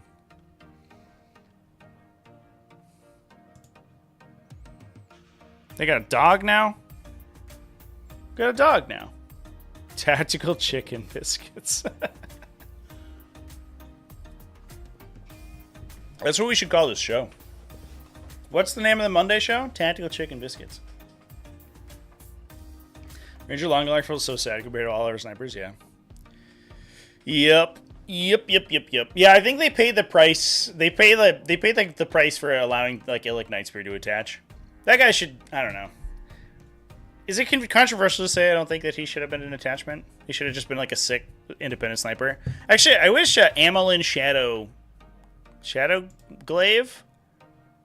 Is it Amelin Shadowglaive? Is that her name? I wish she was still in the game. I think she got legended, right? Oh, Shadow Guide? Fuck, she's gone. I can't even tell what she's named anymore. No! Amelin Shadow something. If I search it. Shadow Guide. It is Shadow Guide. I wish he was still in the game, and one of the two was like the ranger support character, and the other one was like a super cool lone operative. Because I do like the Eldar character archetype of like the independent sniper character who's just like an insane badass. It worked very hard to look at this picture of this model. It's very cool. It fits the aesthetic. And it's like a classic in the lore.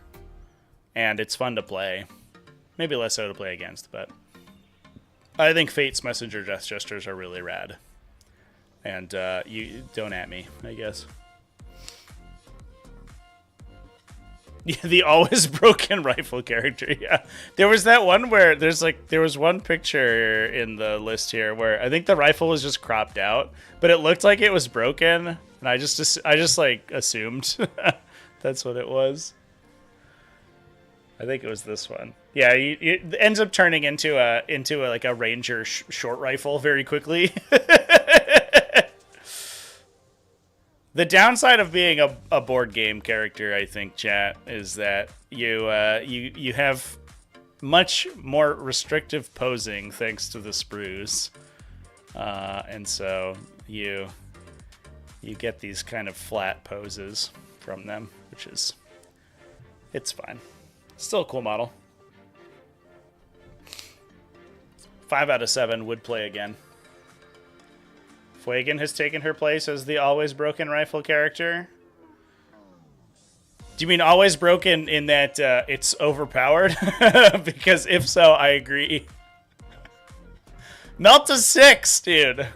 It's either 3 shots sustained D3 or melt a fucking 6. What? Who wrote that datasheet? Insanity. It's pure insanity. You convert that attack and pop in a miracle dice, the dude does 12 damage. It's fucking nuts. 12 damage. I love him though. Eldar special characters are my favorite. Could we look at the tank bus map? The new one? Yeah. This guy? With his little baby face mask, his little tiny masku.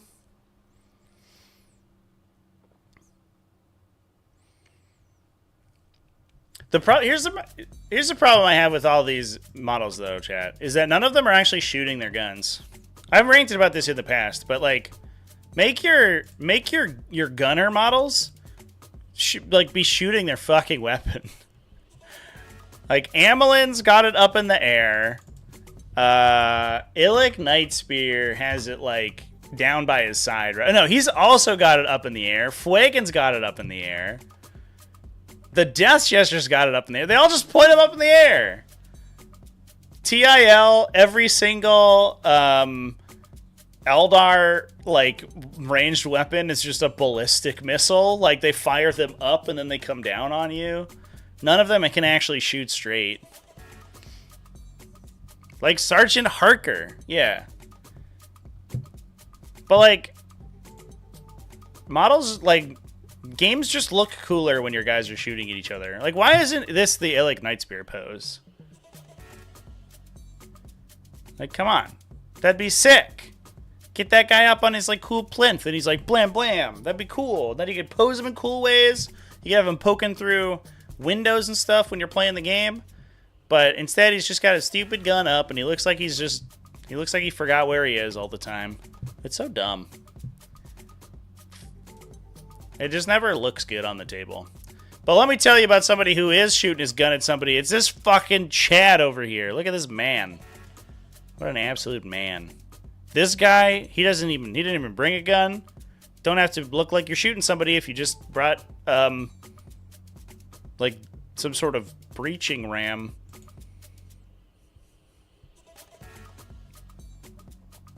Orks the best. Orks probably have like a... Orks feel like they have a higher quotient of actually gun shooting models than almost any other faction. Even Gazgul is shooting his gun at someone. And that guy doesn't... That guy's gun, like, heals his opponent. It basically does negative damage. And he still looks like he's shooting it, which, that's an energy I can get behind. He's got the meat tenderizer. He's gonna cook yous up good.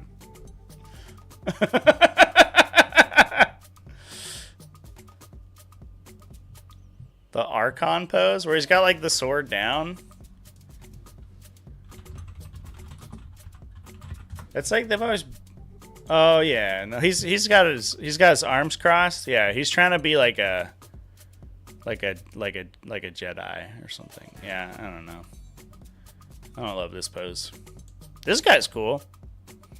Is this an OG Forge World Archon? Oh yeah, this is the old Finecast one. I actually really like this Archon.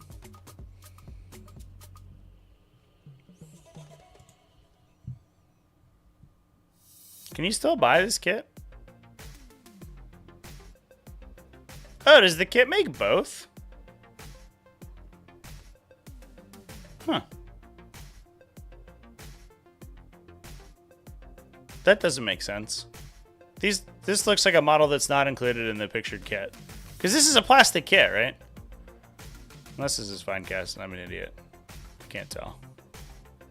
I don't know. I'm overthinking this stupid thing.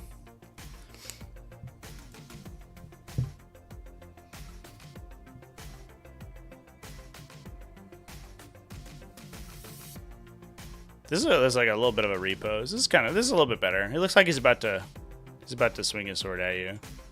This guy's cool. He's got a big stabby stick. Boop. He's gonna boop you. Got a little pointing energy. Ooh, look at this model. Hot diggity damn. That is cool. That is a cool conversion right there. The base model is cool. Need to fix the arms, I guess.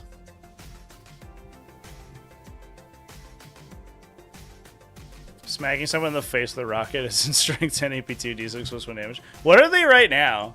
Tank busters are, like, unfortunately just, like, stone cold unplayable right now. And I hope that they don't do the same thing that they did previously. I think one thing that they could do, which would be cool... The tank hammer is currently strength 7, AP 1, D3. Wow. What a time to be alive, Chad. AP 1. It's supposed to be anti-vehicle, but then it doesn't do anything against monsters. So, you're like... I guess you're +1 to hit and wound. So you're wounding on 5s instead of... Or on 4s instead of 5s. With your 2 attacks.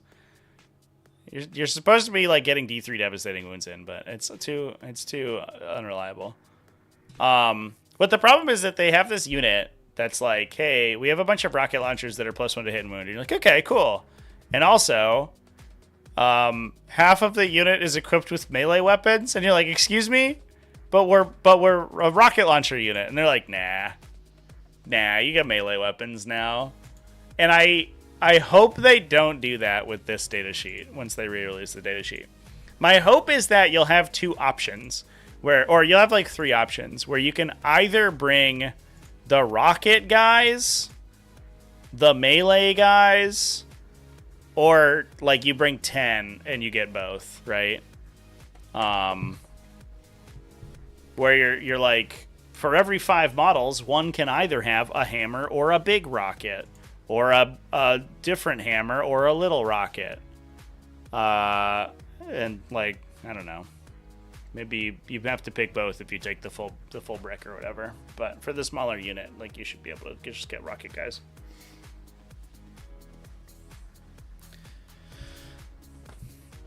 It was funny because we looked at Burna Boys the other day, and it's the exact opposite situation where they're an entire unit that's like laser focused on doing one thing, and they do it really well, really efficiently, and it's just like actually a super good unit that's not probably underplayed. Do you mind? Jesus Christ.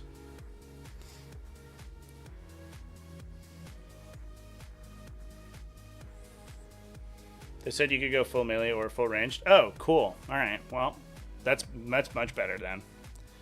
Also, if their weapons affected, like any of their effects, and this is should honestly be across the board, to be honest.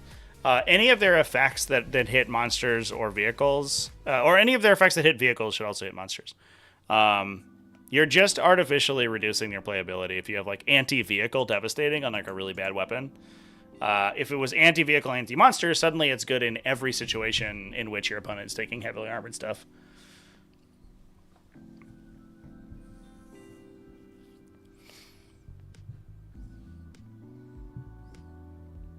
One of the choices will be vastly superior. Yeah. Watch it not be the melee one. It's funny because, like, Tank Bust is just used to straight up be a unit of guys with rocket launchers who got bonuses against vehicles. That was all they did. And it's been a little bit more recent that they've like introduced this whole thing where they have these like, you know, this like melee options and stuff. And I guess by more recent, I mean like within the last like 10 years, they added tank hammers and stuff. But previously, you used to like tank busters were just like 10 idiots with rocket launchers. They were like Ludas, but their big guns were a rocket launcher, which was like really good.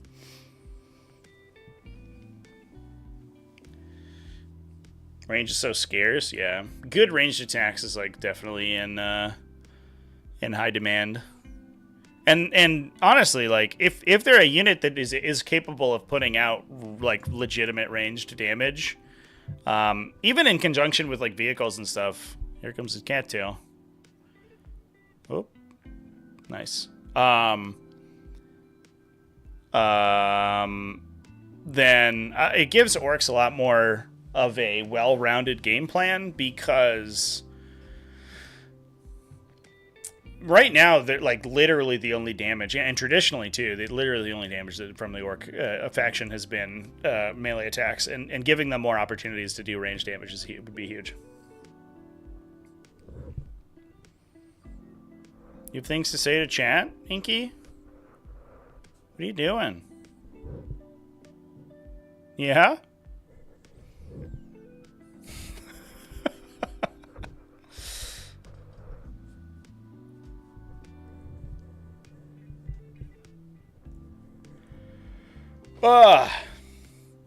All right, folks. Well, do we have any other armies we want to talk about? Innes Wilson did go undefeated with regular-ass Space Marines today, or this weekend. This was an Ironstorm Spearhead. No chapter affiliation, so it was just a compliant faction. With a combi weapon lieutenant with Master Machine War, so he had the advance and shoot guy. A target augury web, so the lethal hits guy. A bunch of utility, infiltrators, scouts, double jump back assault intercessors. Oh, it was Black Templars, just kidding.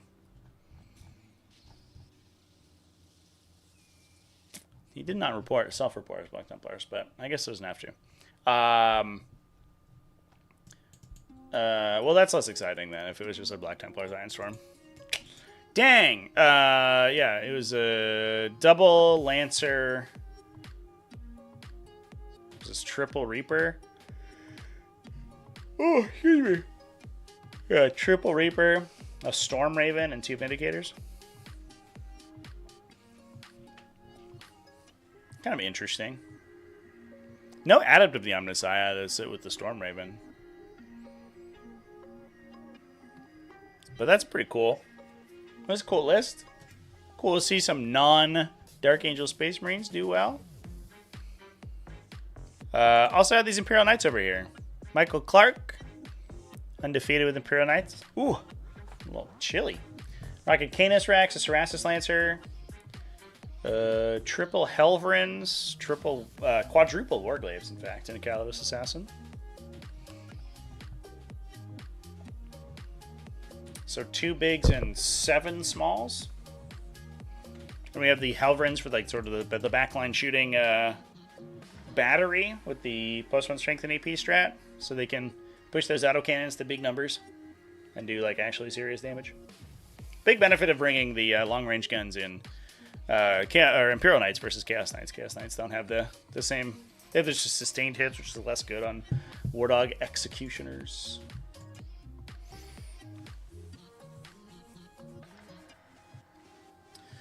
Could we look at the Christmas boxes? Are they on Warhammer community? Oh, let me bring up my other window. If I can find them, we can.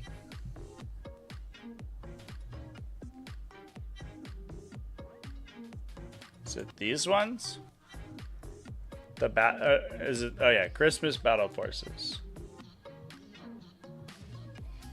So Penitent Host one, a Hypercrypt Legion one,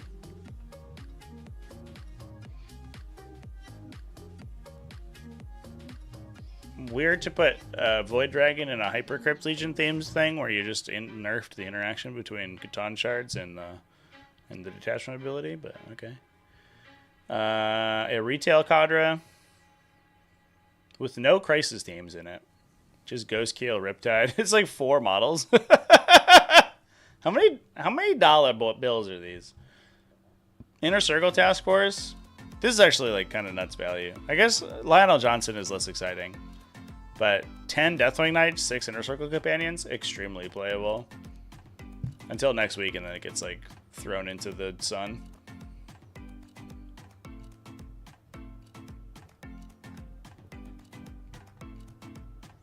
Yeah, I'd love to know how many dollars these are. Because this looks so light.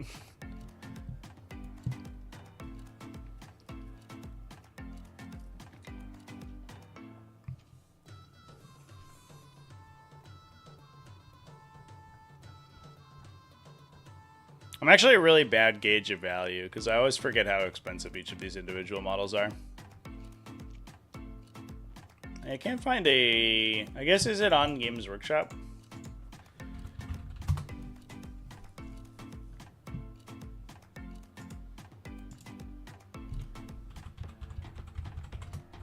Ooh, Battle Fork.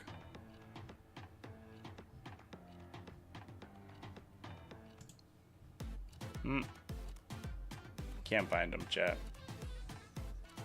I love this new dude, by the way. This new Slaves to Darkness guy. Sarkath, Bane of Law. He's very... There's that old Warhammer Fantasy Sorcerer model who is just like the dude with the staff, who I think they resurrected for Old World. But he's like very much the same energy, and I really like it. I think he's cool. It's a very simple model. It's like maybe over simple. I guess, because it's a commemorative thing. He's like kind of supposed to be old school. This is a very like 2012 sort of era GW model where it's just like kind of a simple pose and some cool gribblies on him, and that's about it.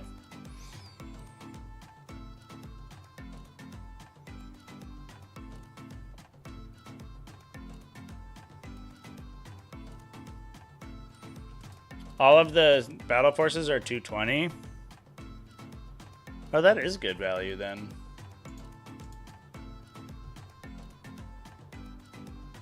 Because this box is... Knights are like 170, right? By themselves. So for $50, you get 4 armigers.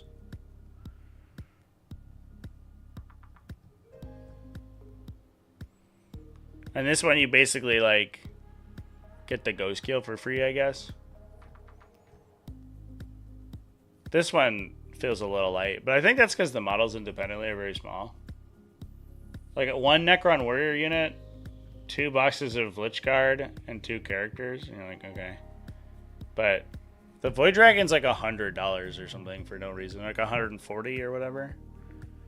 Even though, like, I don't know, it's incredibly small miniature. Not super small, but like, I don't know, in comparison to some of the other kits that GW has, he's not particularly voluminous.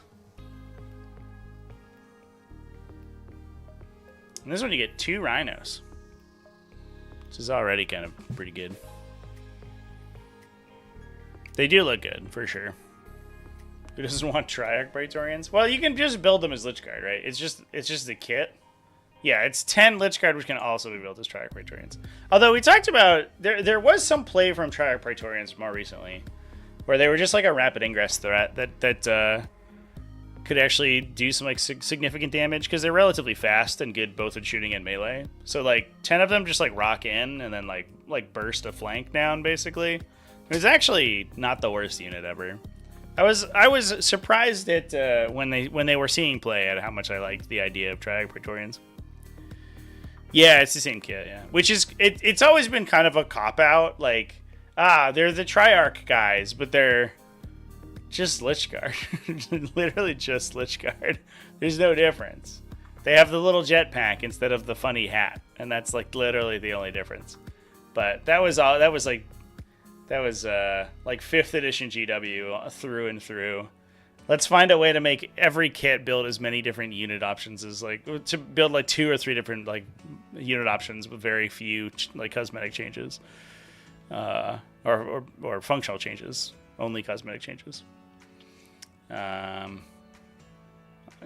they're just stretching their kits as far as they could, and now they're locked in.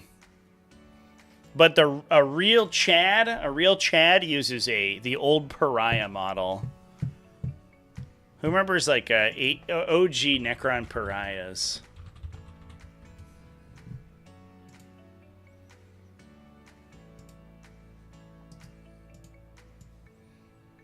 Shit.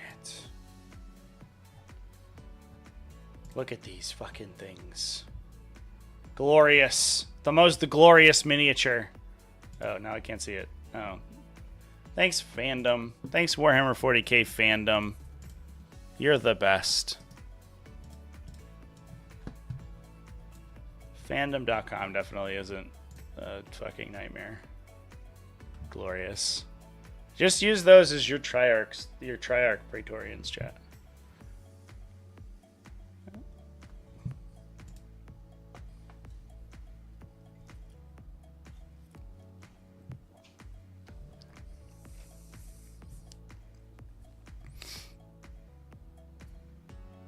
Hope Penitent units go down in cost, yeah. Yeah, I hope they do too.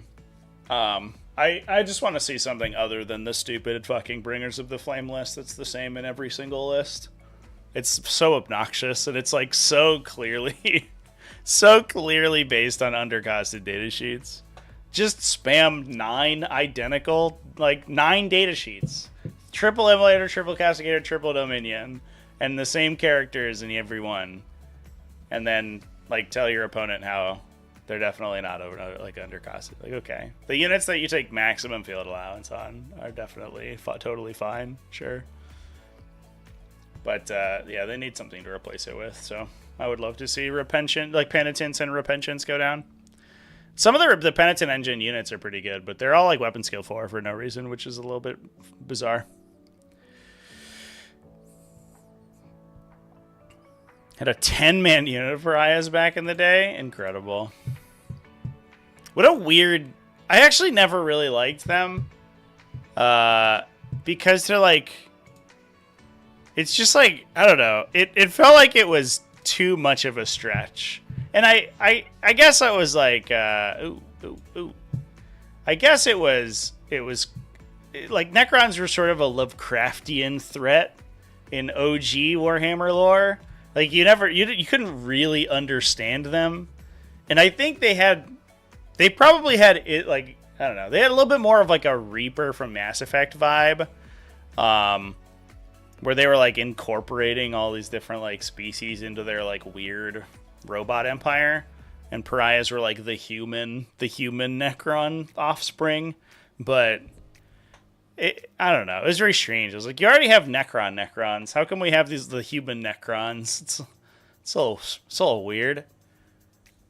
And also they like got rid of the lore that like Necrons were responsible for the pariah gene. That was like kind of strange. That was a weird lore too.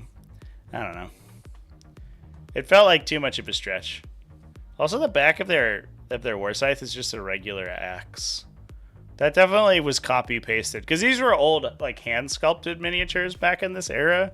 So this was definitely just taken from another kit that they already had and like pasted on the back of their scythe for sure. There's no way that was sculpted.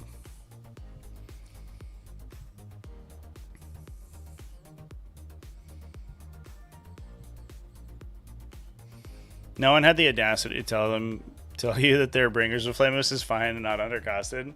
Please go read the comment section for the Tactical Tuesday last week. It is a trip. it is an experience.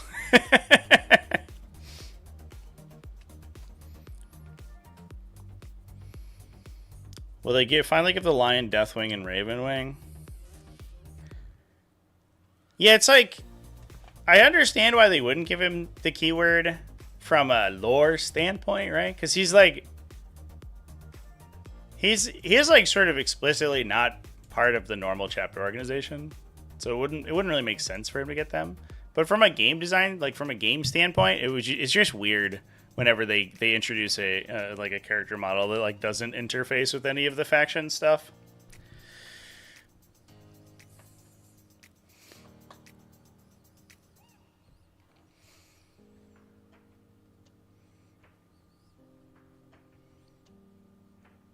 Did I hear about the mass Nurgling list? Like just a list with a bunch of Nurglings? It seems fine. Talking to a friend yesterday, he was like, why don't Tyranids have more named characters? So Tyranids, Tyranids went through a phase. They went through 2 full codexes, if I remember correctly, in 3rd through 4th edition. Is that right? I think so. 5th edition, they had, like, GW had their weird... like they had a weird ethos of giving everyone a trillion named characters, and that's where like Doom of Malantai came from. That was kind of a nightmare. But a 3rd and 4th edition Tyranids both, if I remember correctly, had literally no named characters on purpose. And that was like entirely because it didn't make like thematic sense really for Tyranids to have like named characters. If it's like an amalgamated hive of you know trillions of genetically identical freaks, why would there be one that's different? And it also has never really made sense since then. They've like sort of hand waved it and been like, well, they just keep like the genetic code of a specific guy who is like cool, and they use him only in special occasions. And you're like, well, if you're constantly like growing new creatures, and you could just make all Carnifexes be Old One Eye, like why don't we do that? That seems like it would be probably pretty useful and not a dramatic like a great increase on the amount of resources that your Carnifexes require. Like I don't know, it's just weird. 4th had Old One Eye and Red Terror. I don't believe that's true. I can't prove you wrong, but I don't think that they did. I wonder if I could find the 4th edition Tyranid Codex.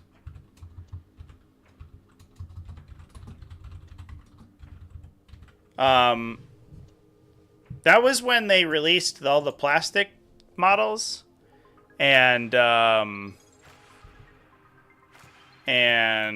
they basically said that they basically made it so that Old One Eye was just a regular ass Carnifex that had the regeneration upgrade.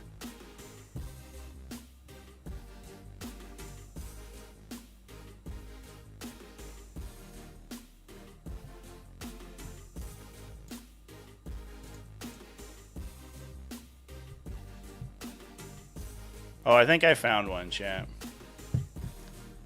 I think we've discovered... this might actually be older.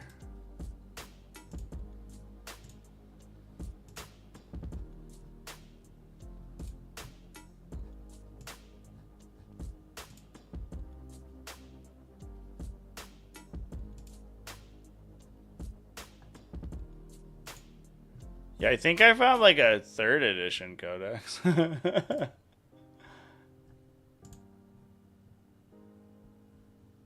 Oh, maybe this was 4th. All right, here it is. I'll show it. This says it's 4th edition Tyranids. It might be 3rd. I can't remember that far back.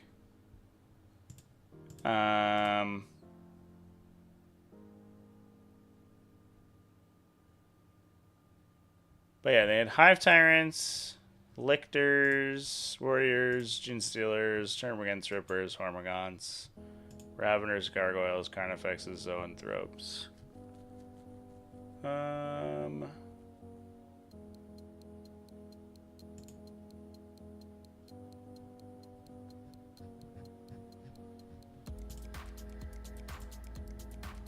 Okay, this one does have Old One Eye. I think this must be 3rd. I don't remember any of these genetic like mutation stuff. Because they're missing a bunch of upgrades from the old Carnifex kit. Oh, also Carnifexes are apparently the metal ones. Yeah, this is definitely 3rd edition. This is not the right one. Shall we?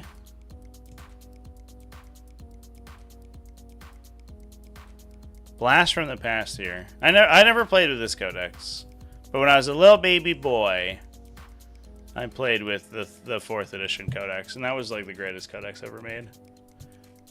You just had stacks on stacks of upgrades. Look at all these gold goofy models though, chat. Absolutely glorious.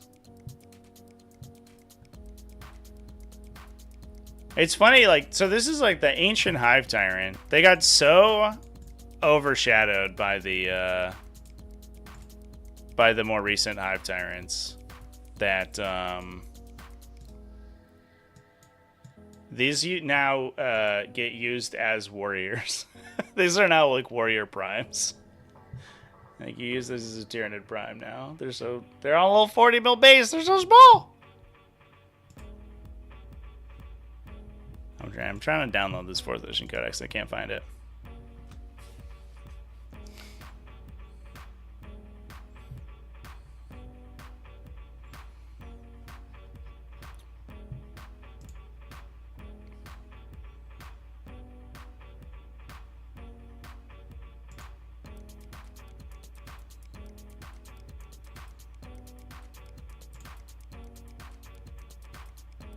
I do like the OG Old One Eye art. It was very cool. Alright, this is clearly not working.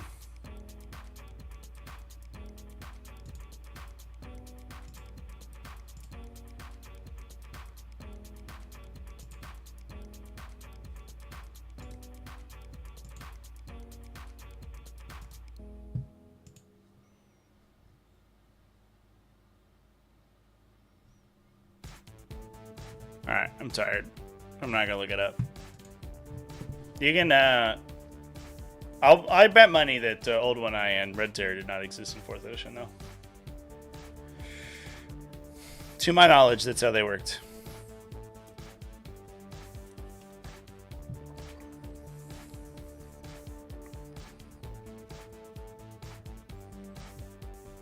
Third had the Ninja Turtle looking Tyrant Guard? Oh, yeah, for sure.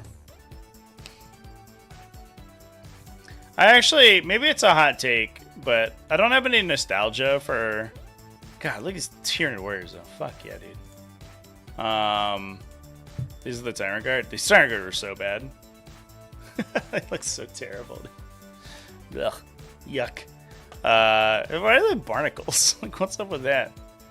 But yeah, I didn't have any like nostalgia for Red Terror, so I actually thought that it looked kind of stupid. It was just like a thing. I don't know. It's like hard to sort of parse. Oh, it worked. I hope it doesn't download like 20 of these because I thought I wanted to download the codex 20 times. All right, let's look, chat. Is this the last codex? Cool.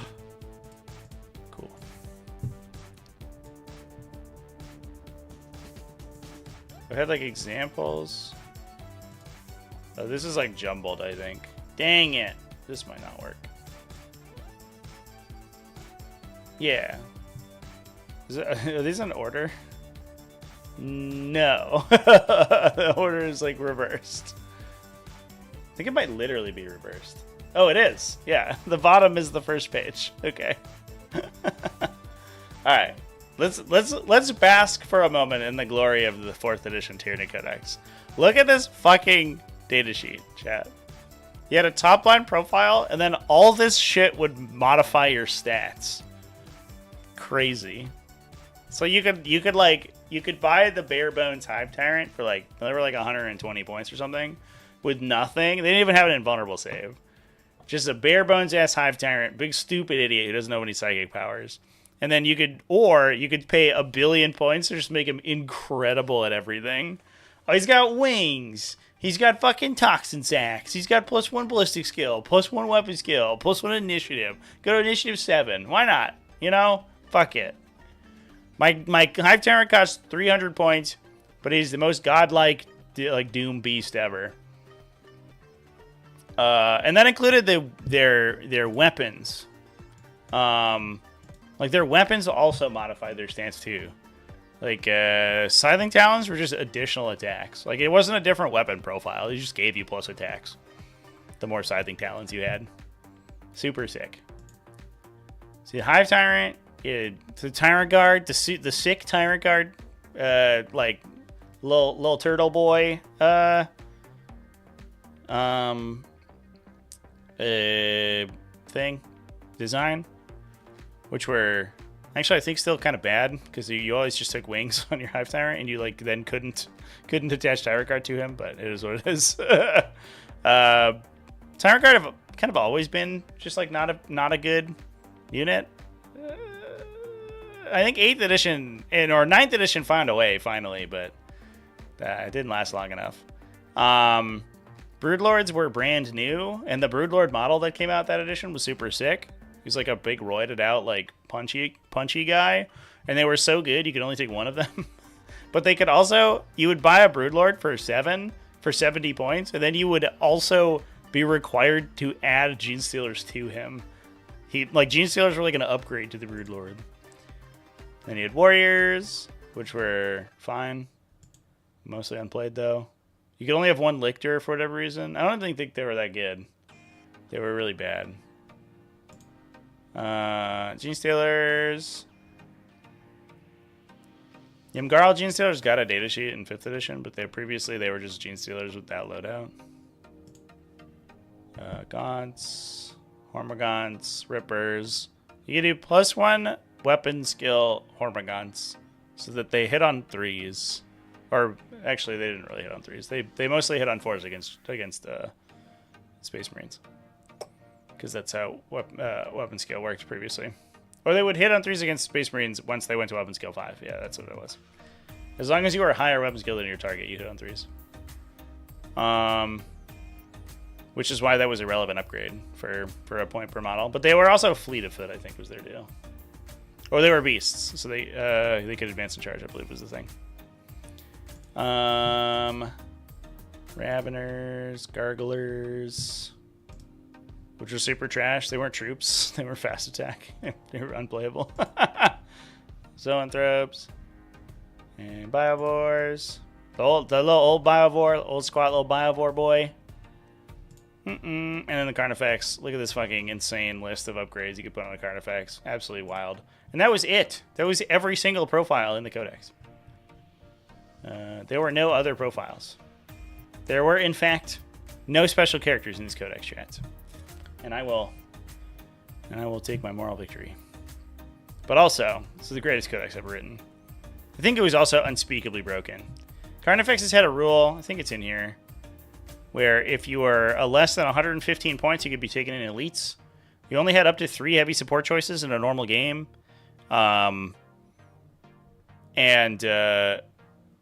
So if you took, you could load up 3 Carnifexes, and then you could take 3 that were bare bones. 115 was like basically just a Carnifex with like 1 upgrade, and then Scything Talons, I think. 2 sets of Scything Talons was 16. Yeah, so you got like 14 points of leeway. but then you could get 3 additional Carnifexes into your list, and you could play 2 HQ choices, so you could play 2 Hive Tyrants. And for the majority of your points, you just took 8 monstrous creatures, which was like unbeatable for most armies. Because a lot of the stuff was like 2+ save, toughness 6, which meant most things wounded it on 6s. You saved on 2s against everything that wasn't like a huge anti-tank gun, and then every time you converted a single attack, you would take 1 damage. So you had to do that 4 times to kill one of these things. And anything they touched died instantly, essentially. You couldn't take saves against monstrous creatures, so as soon as they touched you with melee, you exploded. Super busted. But you know what? They looked cool. They looked good while doing it.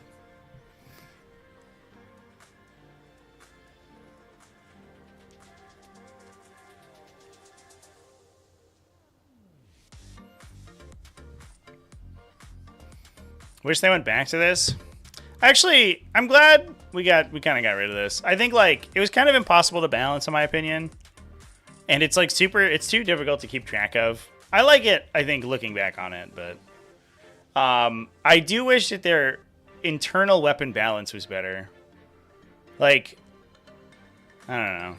They undervalue certain like weapon profiles. Stuff that like clears light infantry and stuff is like overvalued a lot of times, so you just never play it.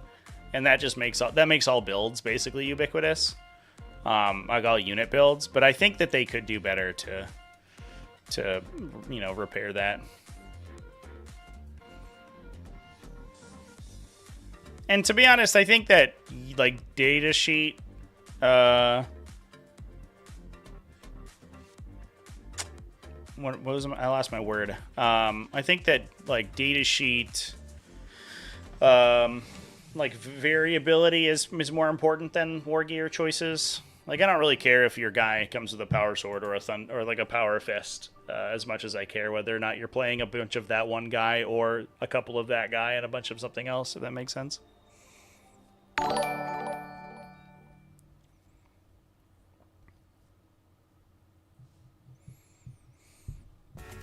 Peach is the Destroyer. Thank you for joining Advanced Tactics. Grey Hunters with double flamers and a Razorback Kid. Just like 2 guys with flamers? I don't think so. Razorbacks are kind of expensive, so you want oh, excuse me. You want high impact out of the unit that you're embarking into it. And then Grey Hunters, I think, are just like kind of small for that.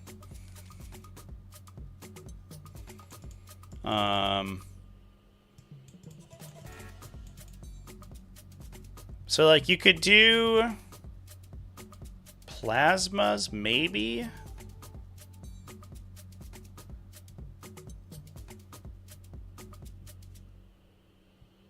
You could get 5 plasma shots. That would be maybe like the highest upside. But realistically, I think if you're looking to do Razorback play, I would look at probably Long Fangs. I don't know what Wolfguard can get anymore. Let's look.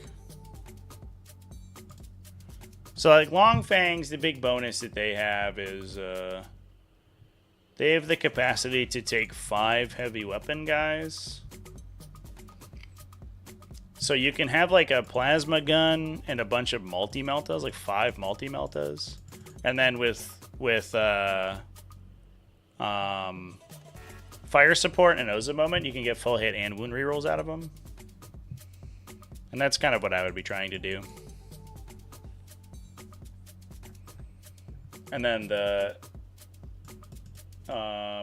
yeah.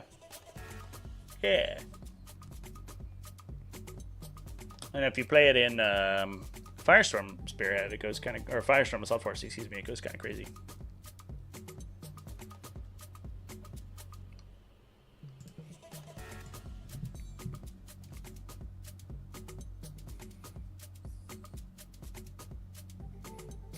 Wolfguard get whatever they want, including macroplasma incinerators. Yeah, for a while you could just take like mass combi plas. I think it's just like combi weapons now, right? Which is like not very exciting. You know, you could just be a Vanguard veteran, I guess, or a Stern Guard veteran, I guess. Excuse me.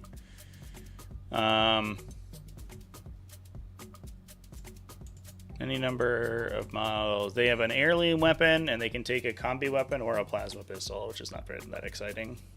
Bunch of like devastating 1 damage attacks is like okay, but it's almost those effects are almost a better use, always better used on heavy weapons, which is like just a sort of an unfortunate symptom of how the system works. I miss like there was that old shield plasma Terminator unit that Wolfguard Terminators used to play. That was very cool. The breacher team, where you played like 10 plasma Terminators with no melee weapons, and they would just like teleport in and like vaporize something, and then half of them would die to their own plasma gun. Gorgeous, absolutely love it. Ah, chat. This book brings me back to when Tyranids were cool. We're gonna stop talking about old Tyranids, though. I believe. I think we're done with ancient Tyranid codexes.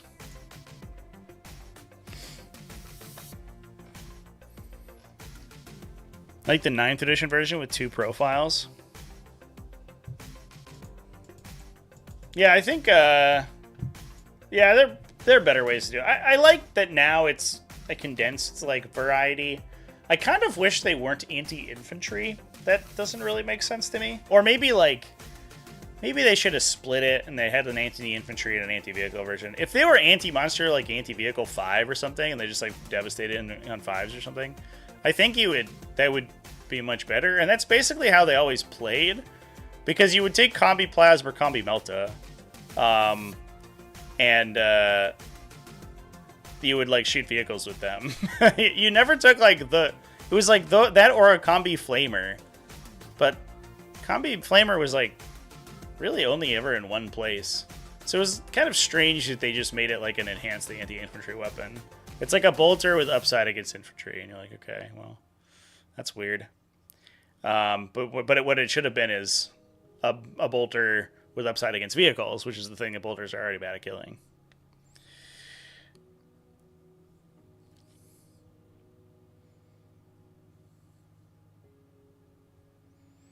Which edition of Tyranids would win in a row? Rumble? If you're talking about power level, it was 9th edition for sure.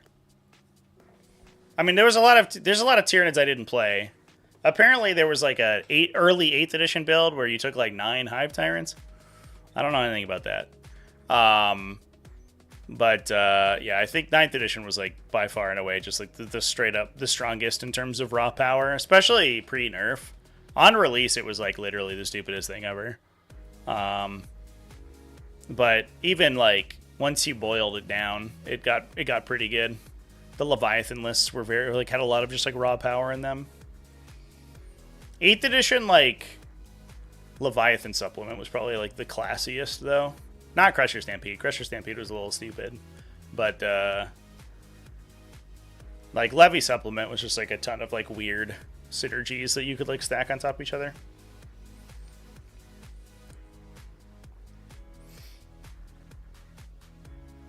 9th edition, throw more mortals than you could count. Yeah, you would like.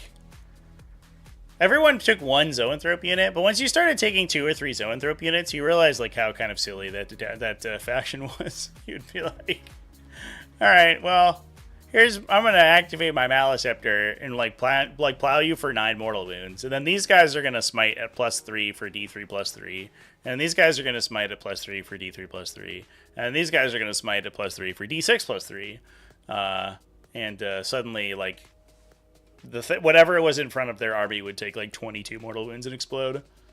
But that was also 9th edition. Fucking everyone did that.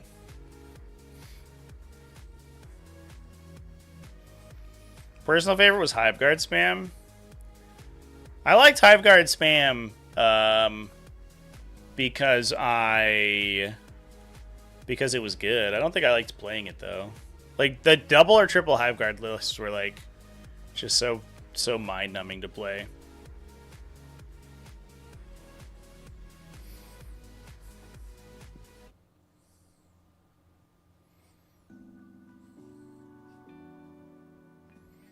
Did I ever look at the rules for units in the Leviathan release box? No, those were outdated prior to release. There was like never a period of time where those rules were actually in play.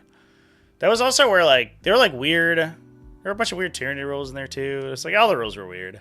That's always the thing. It's like funny because people point to like rules inside instruction manuals and being like, "Hey, this instruction manual says I can do this thing," and you're like, "Well, do you want rules in instruction manuals to be real?" Because they're not. They're not legal. And that's why. Is because they just put random shit on them that are like they have to be sent to the printer at some point. And it's like at some point like in the middle of playtesting, like 8 months before like the final version of the rules or whatever. And it has no bearing on what the final rules actually look like. Pretty wild.